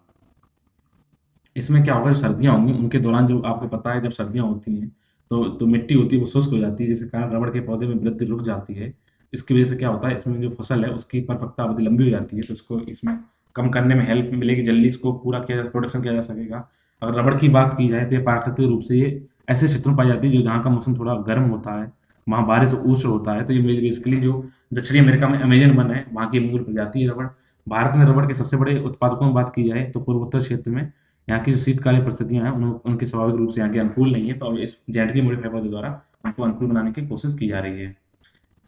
अंतर्राष्ट्रीय नाविक दिवस को 25 जून को मनाया जाता है, तो ये आप याद रखिएगा। ये कुछ बड़े दिवस हैं, कहीं ना कहीं आ सकते हैं, अगर कोई और फोर्स का कोई एग्जाम देते हैं वहाँ भी क्वेश्चन आ सकता है कि नाविक दिवस कब मनाया जाता है। 25 जून को मनाया जाता है। इस साल का टॉपिक था फेयर फ्यूचर फॉर सी फेरियर्स, जो वहाँ पे आप देखा होगा जो बोट वगैरह चलती हैं। तो इसको अंतर्राष्ट्रीय जो समुद्री संगठन इंटरनेशनल मेरीन ऑर्गेनाइजेशन है, उसको वर्ष 2010 में इस दिवस को मनाने की घोषणा की गई थी, इसको 25 जून को मनाया जाता है। आइए देखते हैं medicine from the sky project के बारे में। आपको जैसे पता होना चाहिए फ्रॉम द स्काई यानी कि आसमान से मेडिसिन को कैसे प्रोवाइड किया जाए, तो इसमें ये बात कही गई है कि जून 2021 में ई कॉमर्स कंपनी फ्लिपकार्ट द्वारा medicine from the sky project launch किया गया है। इसमें क्या होगा, इस कंसोर्टियम का नेतृत्व करने के लिए तेलंगाना सरकार के साथ हमने साझेदारी की है। इससे क्या होगा, आप जो आपने देखा होगा कि जब भी आप छोटे छोटे प्लेन जो ड्रोन होते हैं उनके माध्यम से मेडिसिन को घर तक पहुंचाया जाएगा। तो आपसे क्वेश्चन आए कि medicine from the sky project है, इसको किस ई कॉमर्स कंपनी ने इसके साथ साझा किया गया? तो ये है फ्लिपकार्ट। और किस राज्य में किया है? तेलंगाना सरकार के साथ। आइए बात करते हैं जलगांव केला के बारे में। तो जलगांव केला खासियत क्या है, इसको जीआई टैग मिल चुका है। ये कृषि उत्पादों के निर्यात को बढ़ावा देते हुए, तो ये अगर आए जलगांव केला किस राज्य की उपज है, तो ये महाराष्ट्र सरकार की उपज है, महाराष्ट्र राज्य की उपज है। तो महाराष्ट्र के जलगांव जिला है उसके तलवंडी गांव में 16 जून 2021 को फाइबर और मिनरल से जो समृद्ध केला है, जलगांव केले की खपत दुबई के लिए निर्यात कर दी गई है। अब इससे एक्सपोर्ट होगा तो यहाँ के जो किसान हैं उनको लाभ तो मिलना ही है। तो क्वेश्चन, और ये आपको इंटरनेशनल इसमें हुई है, इसकी एक्सपोर्ट किया गया है, इसमें फाइबर पाया जाता है, मिनरल पाया जाता है। तो क्वेश्चन आ सकता है जलगांव केला किस राज्य की उपज है? वो है महाराष्ट्र की, जलगांव जिले की है। इसमें अगर इंपॉर्टेंट फैक्टर देखा जाए 2016 में जलगांव केले को जीआई टैग मिला हुआ है। जो निसार गर्जा कृषि विज्ञान केंद्र जलगांव में इसको रजिस्टर कर दिया गया था। भारतीय कुल वैश्विक उत्पादन का अगर देखा जाए तो हम लगभग 25% की हिस्सेदारी के साथ दुनिया में सबसे अधिक केला उत्पादन करने वाले देश हैं। तो क्वेश्चन आता है दुनिया में सबसे अधिक केला किस देश में उत्पादित किया जाता है? वो हम भारत हैं। भारत में देखा जाए केला कहाँ कहाँ उगाया जाता है, तो ये आंध्र प्रदेश, गुजरात, तमिलनाडु, महाराष्ट्र, केरल, यूपी, बिहार, एमपी। इसमें लगभग 70+ % का यहाँ पे हम प्रोडक्शन कर लेते हैं। तो जलगांव केला जो कि महाराष्ट्र राज्य का है, इसको आप ध्यान रखिएगा।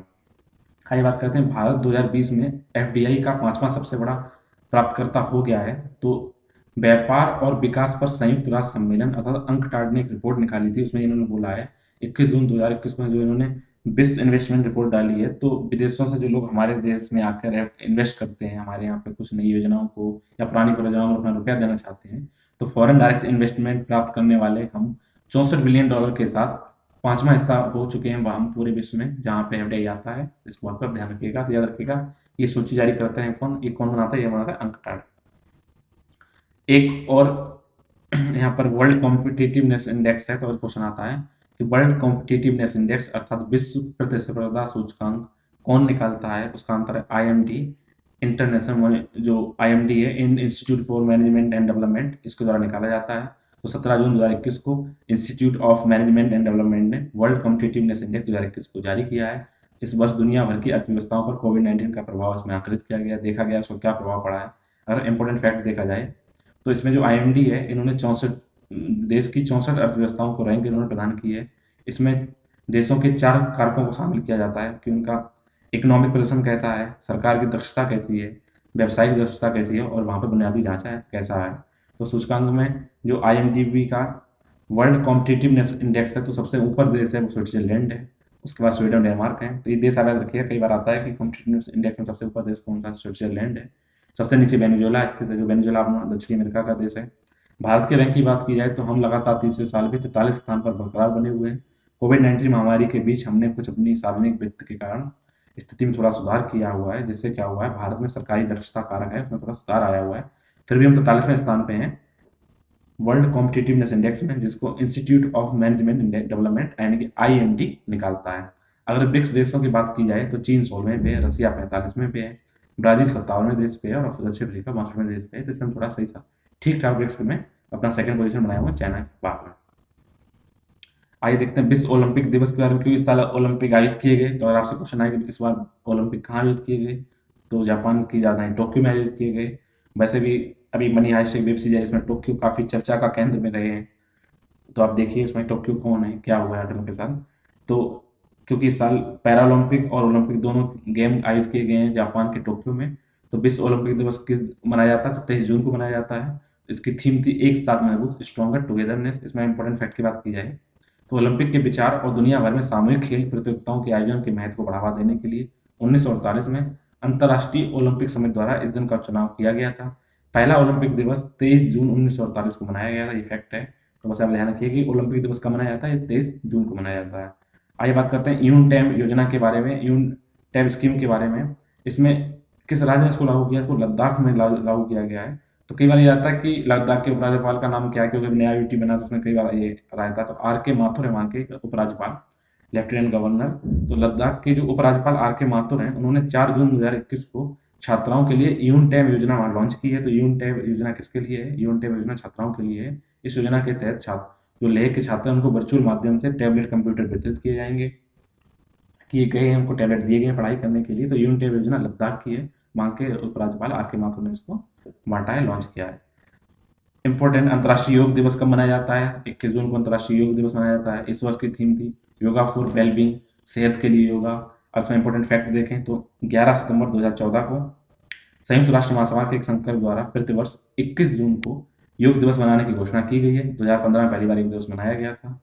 तो इसके साथ मैं आपको एक और चीज़ बता दूं कि 21 जून को ही विश्व हाइड्रोग्राफिक दिवस मनाया जाता है। इस बार की थीम थी 100 years of international corporation of hydrography, क्योंकि इस बार 100 वर्ष हो रहे हैं हाइड्रोग्राफी के। तो इसे इंपॉर्टेंट है, ये भी 21 जून को मनाया जाता है और अंतर्राष्ट्रीय योग दिवस भी 21 जून को मनाया जाता है। फ्लाइंग सिख मिल्खा सिंह जी का निधन हो गया है। आपने मूवी देखी होगी भाग मिल्खा भाग, फरहान अख्तर जी ने उसमें काफ़ी अच्छा कार्य किया था और उसके लिए पूरा जो पहले भी लोग जानते थे उन्होंने इस तरह से उनके रोल को निभाया था, तो इससे और उनके बारे में हमें डिटेल जानकारी मिली थी। तो 18 जून 2021 को भारत के महान एथलीट मिल्खा सिंह जी का निधन हो गया है, क्योंकि ये कोरोना पॉजिटिव हो गए थे, जिनके कारण का निधन हुआ। ये 91 साल के थे। आइए बात करते हैं झंडा सत्याग्रह के बारे में। संस्कृति पर्यटन राज्य मंत्री प्रहलाद सिंह पटेल के नेतृत्व में 18 जून 2021 को ही मध्य प्रदेश के जबलपुर में झंडा सत्याग्रह मनाने के हेतु कार्यक्रम आयोजित किया गया। तो ये झंडा सत्याग्रह मैंने से आज इसको टॉपिक में क्यों शामिल किया है, इसका इंपॉर्टेंस क्या है। इस कार्यक्रम केंद्रीय संस्कृति मंत्रालय और इंदिरा गांधी राष्ट्रीय कला केंद्र द्वारा देश की आज़ादी के 75 साल पूरे होने के उपलक्ष्य में जो मनाया जा रहा है, आप मोदी जी ने इसका काफ़ी उल्लेख किया है, आज़ादी के अमृत महोत्सव के हिस्से के रूप में आयोजित किया जाता है। तो झंडा सत्याग्रह इंपॉर्टेंट क्यों है कि जो मध्य प्रदेश का जबलपुर है, वहाँ पर 1923 में जबलपुर और नागपुर में इसको आयोजित किया गया था और फिर देश भर में जगह जगह झंडे फहराए गए थे। इसलिए झंडा सत्याग्रह थोड़ा ऐतिहासिक पृष्ठभूमि लिए हुए है। आइए बात करते हैं मुख्यमंत्री किसान मित्र योजना के बारे में। तो ये किस राज्य की योजना है, ये है राजस्थान सरकार की योजना है, मुख्यमंत्री किसान मित्र योजना।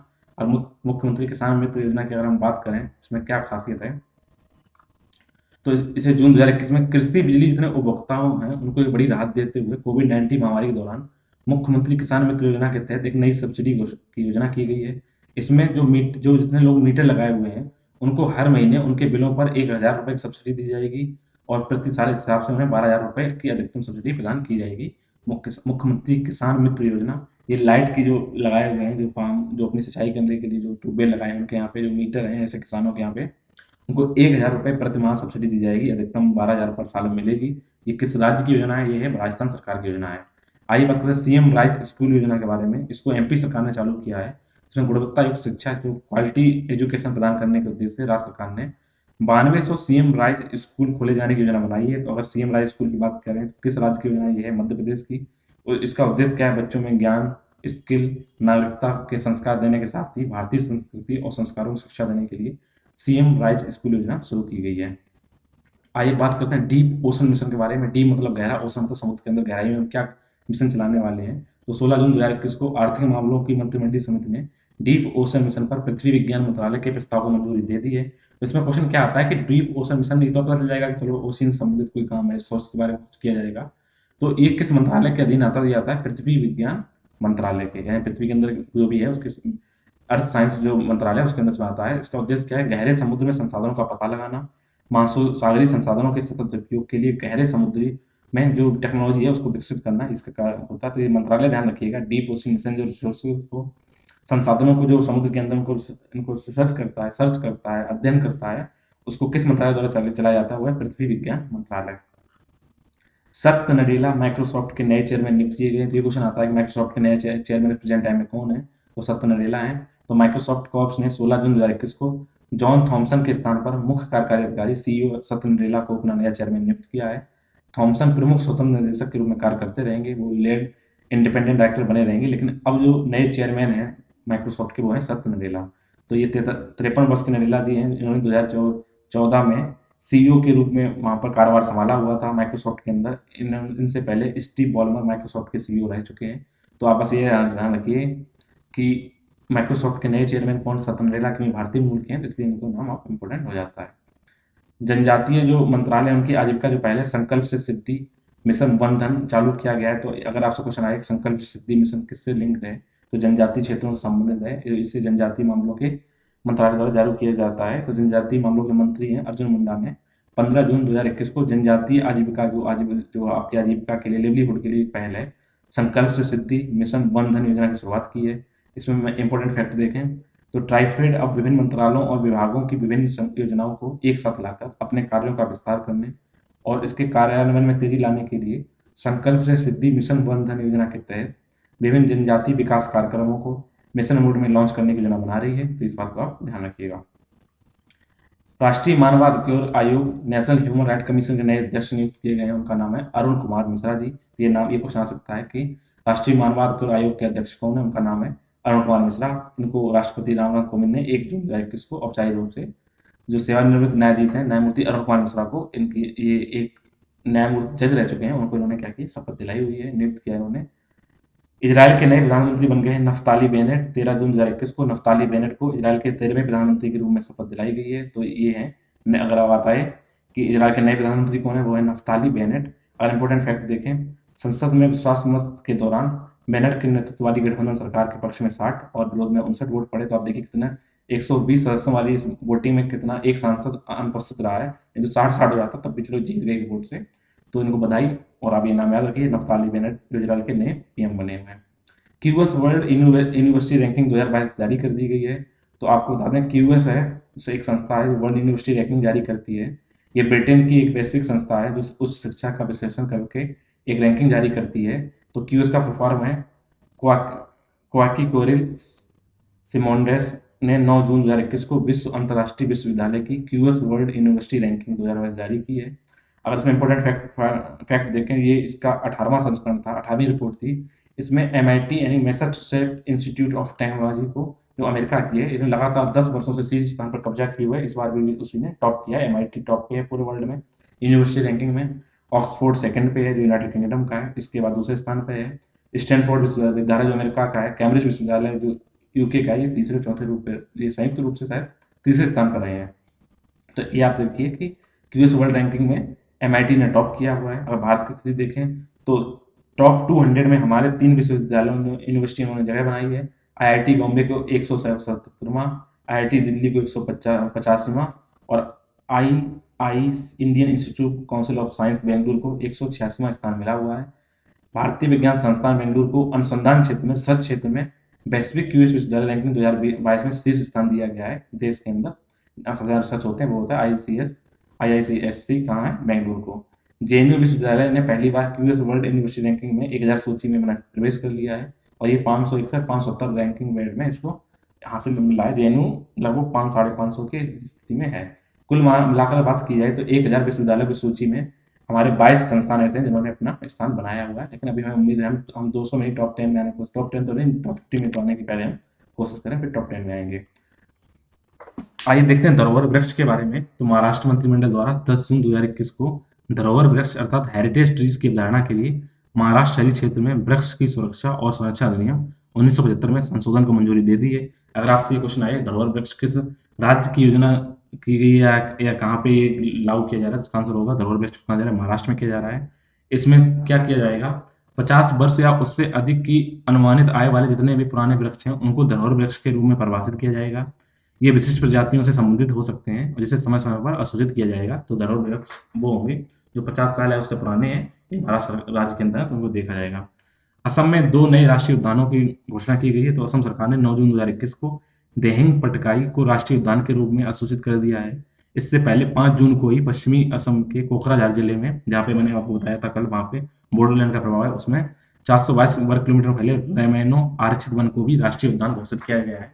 तो आपसे क्वेश्चन आए देहिंग पटकाई या रेमेनो आरक्षित वन किस राज्य में है, तो ये है असम में है, क्योंकि अभी हाल ही में इनको राष्ट्रीय उद्यान घोषित किया गया है। तो ये क्वेश्चन आपके लिए इंपॉर्टेंट हो जाता है। इनके इंपॉर्टेंट फैक्ट की बात की जाए तो असम में अब 7 राष्ट्रीय उद्यान हो चुके हैं। तो अब ये पूरे देश में तीसरा सबसे अधिक राष्ट्रीय उद्यान वाला राज्य या केंद्र शासित प्रदेश बन गया है। आपको बता दें कि सबसे अधिक राष्ट्रीय उद्यान किस राज्य में है, वो है एमपी, उसमें 12 हैं, ये भी आप फैक्ट याद रखिएगा। इसके बाद आता है अंडमान और निकोबार द्वीप समूह, वहाँ पर 9 राष्ट्रीय उद्यान है। आपसे क्वेश्चन आता है किस राज्य में सबसे अधिक राष्ट्रीय उद्यान है, वो मध्य प्रदेश है। अगर आपसे क्वेश्चन आता है किस केंद्र शासित प्रदेश में सबसे अधिक राष्ट्रीय उद्यान है, तो उसका आंसर होगा अंडमान और निकोबार द्वीप समूह, क्योंकि वहाँ पर 9 है, यूटीज में सबसे आगे है। अगर राज्य में देखें, अभी आपने 2 तो पढ़ ही लिए, तेहिंग पटकाई और रेमेनो आरक्षित वन। अगर पुराने बात की जाए तो यहाँ पर काजीरंगा, मानस, नामेरी, ओरांग, डिब्रू सैखाव इसमें पहले से हैं। काजीरंगा और मानस जो राष्ट्रीय उद्यान है उनको यूनेस्को की विश्व धरोहर स्थल में शामिल किया गया है। नामेरी और ओरांग के साथ काजीरंगा और मानस टाइगर रिजर्व भी इसमें शामिल है।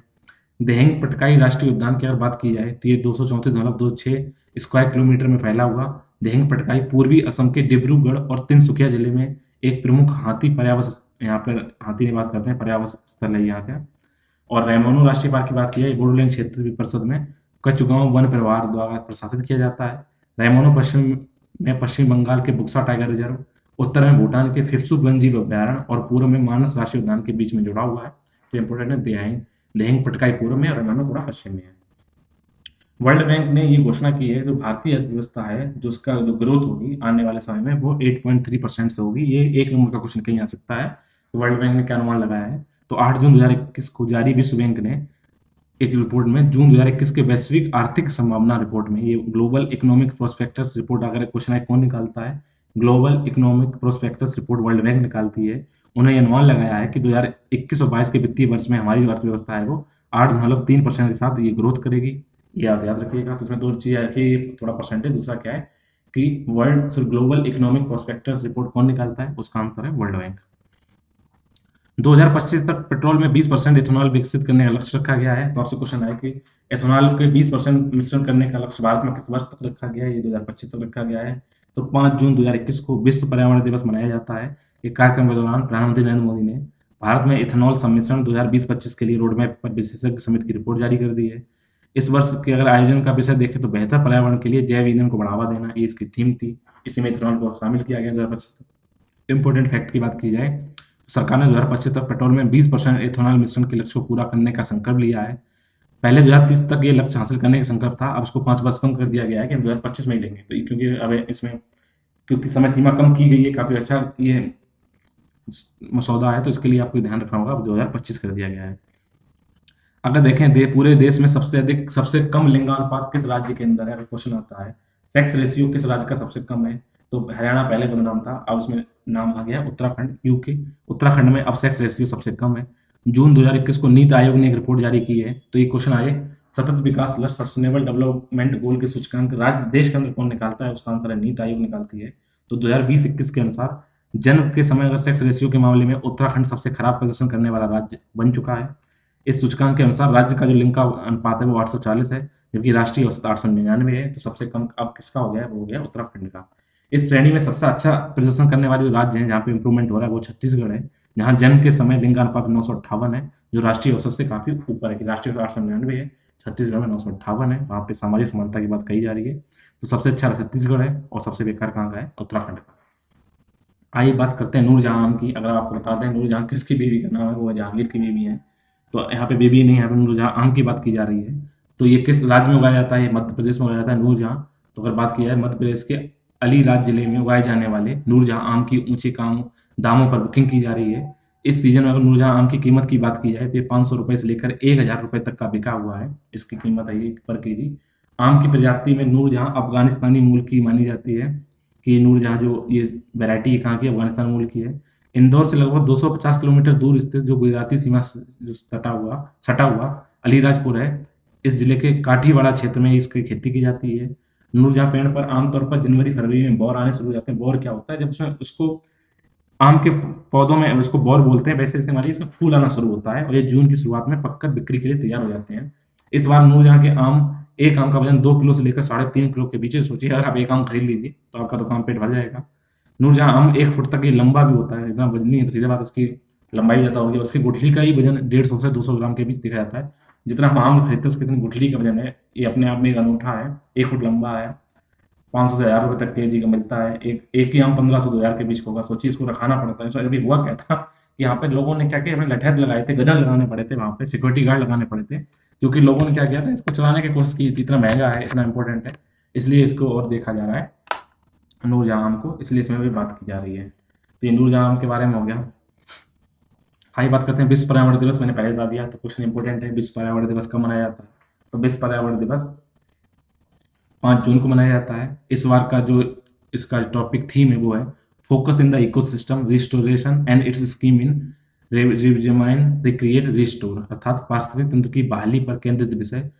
पुनर्चिंतन, रीइमेजिन वो था, पुनर्चिंतन, पुनर्सृजन और पुनर्स्थापना, रीइमेजिन, रिक्रिएट, रिस्टोर। और इंपॉर्टेंट फैक्ट की बात की जाए तो संयुक्त राष्ट्र महासभा द्वारा 1972 में जो स्टॉकहोम सम्मेलन हुआ था, उसमें विश्व पर्यावरण दिवस मनाने की घोषणा की गई थी। पहली बार इसका आयोजन 1974 में किया गया था। घोषणा 1972 में की गई, लेकिन आयोजन कब किया गया? 1974 में। इस वर्ष संयुक्त राष्ट्र के पारतंत्र पुनर्स्थापना दशक 2021-30 मनाया जा रहा है। शुरुआत हुई United nation decade on ecosystem restoration की शुरुआत कर दी गई, जो 2021 से 2030 तक होगा। प्रतिवर्ष विश्व पर्यावरण दिवस की मेजबानी अलग अलग देशों द्वारा की जाती है। इस वर्ष की मेजबानी पाकिस्तान द्वारा की जा रही है, इसलिए इंपॉर्टेंट है।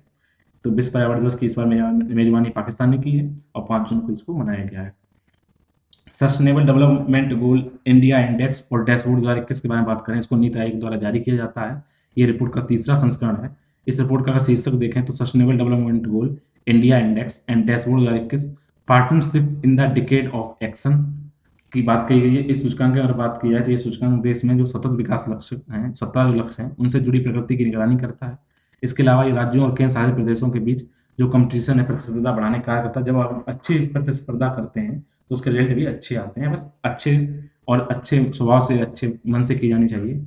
राज्यों और केंद्र शासित प्रदेशों की ओर से सस्टेनेबल डेवलपमेंट गोल इंडिया सूचकांक अंकों के आधार पर अगर वर्गीकरण किया जाए तो इसमें 4 इसमें होते हैं। सबसे ऊपर होता है अचीवर, जिसमें 100 स्कोर होता है। फ्रंट रनर का होता है 65 to 99, परफॉर्मर का होता है 50 to 64 और 0 से 49 के बीच को बोलते हैं एस्पिरेंट यानी प्रतियोगी। तो अगर समग्र सूचकांक की बात की जाए तो शीर्ष राज्यों में केरल शीर्ष पर है, जबकि चंडीगढ़ 79 अंकों हासिल करते हुए केंद्र शासित प्रदेशों में अपना शीर्ष स्थान बनाए हुए है। इसके बाद दिल्ली आता है। अगर ये बात आए तो sustainable development goal India index 2020-21 जिसको नीति आयोग द्वारा जारी किया जाता है, इसमें सबसे ऊपर अगर कोई राज्य है वो है केरल और यूटी है वो है चंडीगढ़। अगर इसमें देखें कि सुधरने के मामले में अगर बात की जाए तो मिजोरम, हरियाणा और उत्तराखंड 12, 10 और 8 अंकों के साथ वृद्धि के साथ सबसे शीर्ष पे हैं। तो सुधार हो रहा है मिजोरम, हरियाणा और उत्तराखंड। एयरटेल पेमेंट बैंक ने लॉन्च किया है डिजी गोल्ड। अगर क्वेश्चन आता है डिजी गोल्ड जो प्लेटफॉर्म है, डिजिटल प्लेटफॉर्म को किसने लॉन्च किया है? इसने किया है एयरटेल पेमेंट बैंक ने। तो 13 मई 2021 को ग्राहकों के लिए सोने में निवेश, ये डिजी गोल्ड है क्या कि डिजी मतलब डिजिटल गोल्ड मतलब सोना। अगर डिजिटली रूप से आप सोने में निवेश करना चाहते हैं तो इसको एयरटेल पेमेंट बैंक ने इसको लॉन्च किया है ग्राहकों के लिए। इसे डिजिटल गोल्ड प्रदाता सेफ गोल्ड के साथ साझेदारी के रूप में शुरू किया गया है। ये क्वेश्चन आए, एयरटेल पेमेंट्स बैंक ने डिजी गोल्ड जारी किया है। डिजी गोल्ड क्या है कि आप उसमें सोने में निवेश कर सकते हैं। इसलिए एक बुक है जो मुझे इंपॉर्टेंट लगी, उसका नाम है सावरकर अ कंटेस्टेड लेगेसी 1924-1966। इसको लिखा है विक्रम संपत ने, याद रखना, इसके राइटर है विक्रम संपत। आइए बात करते हैं सुपर मून की। 26 मई 2021 को दो खगोलीय घटनाएं हुई जिसमें पूर्णचंद्र ग्रह और सुपर मून की घटना घटी थी। अगर सुपर मून की बात की जाए, सुपर मून का मतलब क्या होता है? सुपर मतलब बहुत बड़ा। जब चंद्रमा बहुत बड़ा दिखाई देने लगे, बड़ा कब देखा? जब किसी चीज के पास जाएंगे तो आपको बड़ा दिखाई देगा। तो होता है कि जब चंद्रमा की कक्षा पृथ्वी के सबसे निकट होती है और साथ ही साथ इसका आकार जब पूर्ण हो जाता है, इसी को सुपर मून बोला जाता है। तो जैसे ही चंद्रमा पृथ्वी की परिक्रमा करते हैं, तब ऐसा नहीं कि पूरी बराबर दूरी पर रहते हैं। जब ये पृथ्वी के चारों तरफ ऐसे घूम रहा होता है और सपोज करो ये पृथ्वी यहाँ पे है, तो ये वाला टाइम होगा जब ये चंद्रमा यहाँ पे होगा सबसे करीब होगा, और ये वाला होगा ऐसा ये सबसे दूर होगा। तो इसी में क्या है कि जब एक ऐसा समय आता है दोनों के बीच की दूरी जब सबसे कम होती है, उसको ज्योग्राफी में उपभू या पेरिकी कहते हैं। जब दोनों के बीच की दूरी सबसे अधिक होती है उसे अपभू कहते हैं। तो आपसे क्वेश्चन आते हैं सबसे निकट दूरी क्या बोलते हैं, कभी कभी आप पेपर फंस जाए तो उससे बोलते हैं उपभू और सबसे दूर वाली को अपभू। ठीक है, ये ध्यान रखिएगा। आइए बात करते हैं शाही लीची के बारे में। तो जीआई प्रमाणित ये उत्पाद है, इनको ज्योग्राफिकल इंडिकेटर मिला हुआ है। इसके निर्यात को बढ़ावा देने के लिए 24 मई 2021 को बिहार में जीआई प्रमाणित शाही लीची की पहली खेप ब्रिटेन को निर्यात की गई है। तो शाही लीची है वो कहाँ किस राज्य में उगाई जाती है? वो है बिहार। अगर इसमें देखा जाए कि अगर बिहार में बात की जाए जीआई टैग किसके चीज़ों में मिला है, तो जरदालू आम, कतरनी चावल, मगही पान, इस ये 3 तो पहले ही थे। और 2018 में जीआई प्रमाण प्राप्त करने वाला शाही लीची बिहार का 14 प्रोडक्शन बन के उत्पाद था। शाही लीची के लिए जीआई पंजीकरण मुजफ्फरपुर स्थित बिहार के लीची उत्पादक संघ में किया गया है। तो आप देखिए मुजफ्फरपुर में उगाई जाती है शाही लीची। युवा की बात की जाए, युवा की फुल फॉर्म है young upcoming and versatile authors. तो आपसे क्वेश्चन आए कि युवा किसके लिए है, तो ये युवा लेखकों को प्रशिक्षित करने के लिए प्रधानमंत्री ने इस योजना को शुरुआत की है। ये शिक्षा मंत्रालय के तहत उच्च शिक्षा विभाग ने 29 मई 2021 को युवा लेखकों को प्रशिक्षित करने के लिए प्रधानमंत्री युवा योजना अर्थात young upcoming and versatile authors के लिए शुरुआत की गई है। अगर इंपॉर्टेंट इसमें फैक्ट की बात की जाए तो ये 30 वर्ष या उससे कम आयु के जितने युवा और उभरते हुए लेखक हैं उनको ट्रेनिंग देने के लिए एक ऑथर मेंटोरशिप प्रोग्राम आपको पता होना चाहिए। अभी कल ही आईसीसी वर्ल्ड जो वर्ल्ड T20 वर्ल्ड कप होने वाला है उसमें भारतीय टीम की घोषणा की गई है। उसमें धोनी को मेंटोर बना के भेजा जा रहा है, इसलिए लेखक परामर्श कार्यक्रम होगा। वो 30 वर्ष अगर युवा होंगे उनको ये ट्रेनिंग में दी जाएगी युवा कार्यक्रम। ये ध्यान रखिएगा, ये लेखकों के लिए जो जो भी युवा है। चीन मंगल ग्रह पर रोवर उतारने वाला, रोवर यानी कि जो वहां पे घूमता है, अमेरिका के बाद दूसरा देश बन गया है। इसको मैंने आपको बता दिया है। फिर जो मैंने बताया था आपको पहले, वो यूएसए का था। उसके बाद चाइना ने अपने राष्ट्रीय अंतरिक्ष प्रशासन के अनुसार 15 मई 2021 को उनका रोवर है जिसका नाम है झूलोंग, इसको मंगल के दक्षिणी भाग के यूटोपिया मैदान के पूर्व चैनल लैंडिंग में उतारने की सफलता प्राप्त की है। हमने भी अपना भेजा था लेकिन हम उसको सॉफ्ट लैंडिंग नहीं करा पाए थे। लेकिन अब तो हम दूसरे, तो अमेरिका के बाद दूसरे बन जाते और पहली बार में पहले बन जाते। तो ये था, अभी अमेरिका का रोवर है, अब दोबारा चाइना ने उतार दिया। चाइना का उसका रोवर का नाम है झू लॉन्ग। इससे चीनी अमेरिका के बाद रोवर को लाल ग्रह, आपको बता दें मंगल ग्रह को ही लाल ग्रह बोला जाता है। ये भी क्वेश्चन आता है लाल ग्रह किसका नाम है, तो मंगल ग्रह का नाम है। सतह भेजने वाला दूसरा देश बन गया। और इंपॉर्टेंट फैक्ट की बात की जाए, ये 7 महीने की अंतरिक्ष यात्रा और 3 महीने कक्षा में रहने के बाद मंगल के उत्तरी गोलार्ध के एक बड़े मैदान इटोपिया प्लेनेटा पर उतरा हुआ है। ये इसका झू लॉन्ग, इसका चाइना का। आइए बात करते हैं माउंट न्यारागोम के बारे में। जब कभी कभी ज्योग्राफी से क्वेश्चन आता है कि कहाँ पर स्थित है, उसमें आ सकता है। तो 22 मई 2021 को कांगो में स्थित है ये माउंट न्यारागोंगा। ज्वालामुखी में विस्फोट हुआ है जिसमें 30 से अधिक लोगों की मौत हो गई है और दशक में हजारों लोग अपना घर छोड़कर पलायन कर चुके हैं। तो माउंट न्यारागोंग इसलिए आपसे आ सकता है कि ये कहाँ पे है, अल्बर्टन रिफ्ट में से जुड़े ये बिरुंगा पर्वत है। उसमें 3740 मीटर ऊंचाई का एक सक्रिय ज्वालामुखी है। ये कॉन्गो में स्थित है। कॉन्गो किस समय है आप ये मुझे बताइएगा, नहीं तो आप बता देंगे। एक महाद्वीप, कौन से महाद्वीप के अंदर है, तो बताइए माउंट न्यारागोंग। आइए बात करते हैं अल अक्सा और टेम्पल माउंट के बारे में। आपको पता होना चाहिए कि इस्लाम अभी क्या है कि इसराइल में और फिलिस्तीन में लड़ाइयाँ झगड़े चल रही वहीं उसी झगड़े में एक प्रमुख कारण है अल अक्सा और टेम्पल माउंट के बारे में। अल अक्सा टेम्पल माउंट में क्या हुआ, एक प्लाजा पर ये स्थित है। इसमें क्या हुआ है, इस्लाम के हराम शरीफ के नाम से इसको जाना जाता है। यहाँ इस माउंट के अंदर यहूदी धर्म का पवित्र स्थल भी यहीं पर स्थित है और यहाँ पे मस्जिद भी स्थित है। तो आपस में क्या होता है, तनाव हो जाता है, यहाँ पे सांप्रदायिक तनाव की स्थिति बन जाती है। अक्टूबर 2016 में यूनेस्को के कार्यकारी बोर्ड ने एक विवादित प्रस्ताव को पारित करते हुए कहा था कि यरूशलेम में मौजूद ये स्थित ऐतिहासिक स्थल अल अक्सा मस्जिद पर यहूदियों का कोई दावा नहीं है। तो यहूदी से नाखुश हो गए, जबकि होना क्या चाहिए था, जैसे हमारे यहाँ बाबरी मस्जिद थी वैसे ही यहाँ पे लड़ाई पड़ी हुई है अल अक्सा और टेम्पल माउंट के ऊपर। अल अक्सा यरूशलेम पर प्रतिद्वंदियों द्वारा किए जा रहे दावों के केंद्र में है। इजराइल और फिलिस्तीन दोनों के ही यरूशलेम को राजधानी घोषित किया जा चुका है।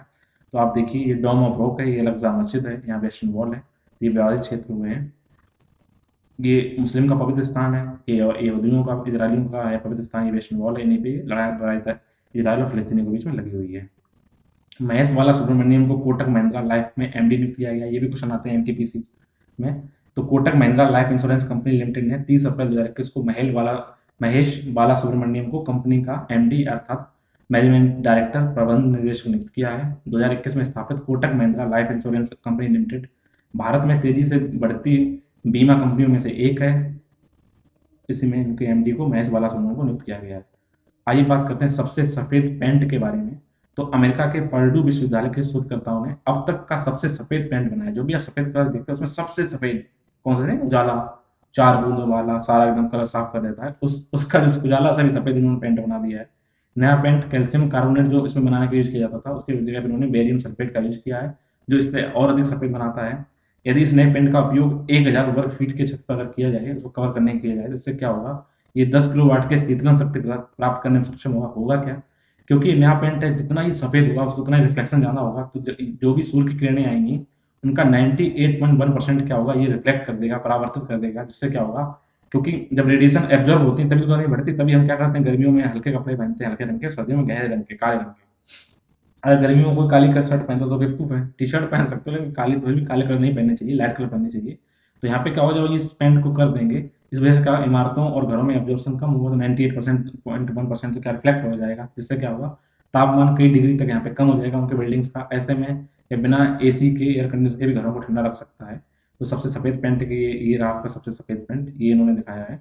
ये सबसे सफ़ेद पेंट, इसमें बस इन्होंने क्या किया? पहले सफ़ेद पेंट बनाने में कैल्शियम कार्बोनेट का यूज़ किया जाता था, उसकी जगह पे अब बेरियम सल्फेट का यूज़ किया जाता है। इसी के साथ जून माह का पूरा करंट अफेयर कंप्लीट होता है। उम्मीद है कि आप इसको एक बार में नहीं सही 10 बार में थोड़ा करके आप पढ़ेंगे, इसके नोट्स बनाएँगे और इसी तरह से आप जुड़े रहेंगे, जिससे कि आपको जुलाई, अगस्त, सितंबर, अक्टूबर जो भी आने वाले माह हैं उनकी करंट अफेयर मिल सकेगी। तो आप इसी तरह से चैनल पे जुड़े रहिए। इतनी लंबी कक्षा में हो सकता है आप बोर ना हो जाएँ, तो इसको आप पॉज़ कर लीजिए, फिर रेस्ट लीजिए, फिर नोट बनाइए। क्योंकि अगर पूरे महीने की आपको 1 डेढ़ घंटे के अंदर कोई सामग्री मिल जा रही है और उम्मीद है उससे क्वेश्चन फँसेंगे, तो इसमें क्या बुराई है? आप इसको लगे रहिए। तो आप इसी तरह में हौसला अफ़ज़ाई मेरी भी करती रहिए, आप भी इसमें जुड़े रहिए, जिससे क्या हो? आप अपने जो भी कॉम्पिटिटिव एग्ज़ाम में लगे हुए हैं, उनमें आपको अच्छी तैयारी करने में आपको और मजबूती मिले। इसी के साथ आज के पूरे क्लास को या सेशन को कंप्लीट करते हैं। तो जुड़े रहिए मेरे यूट्यूब चैनल आकांक्षा दीयार में, शेयर करते रहिए, कमेंट करते रहिए। बाकी इसके डिजिटल ग्रोथ में आप अपनी हेल्प करते रहिए। थैंक यू, शुक्रिया।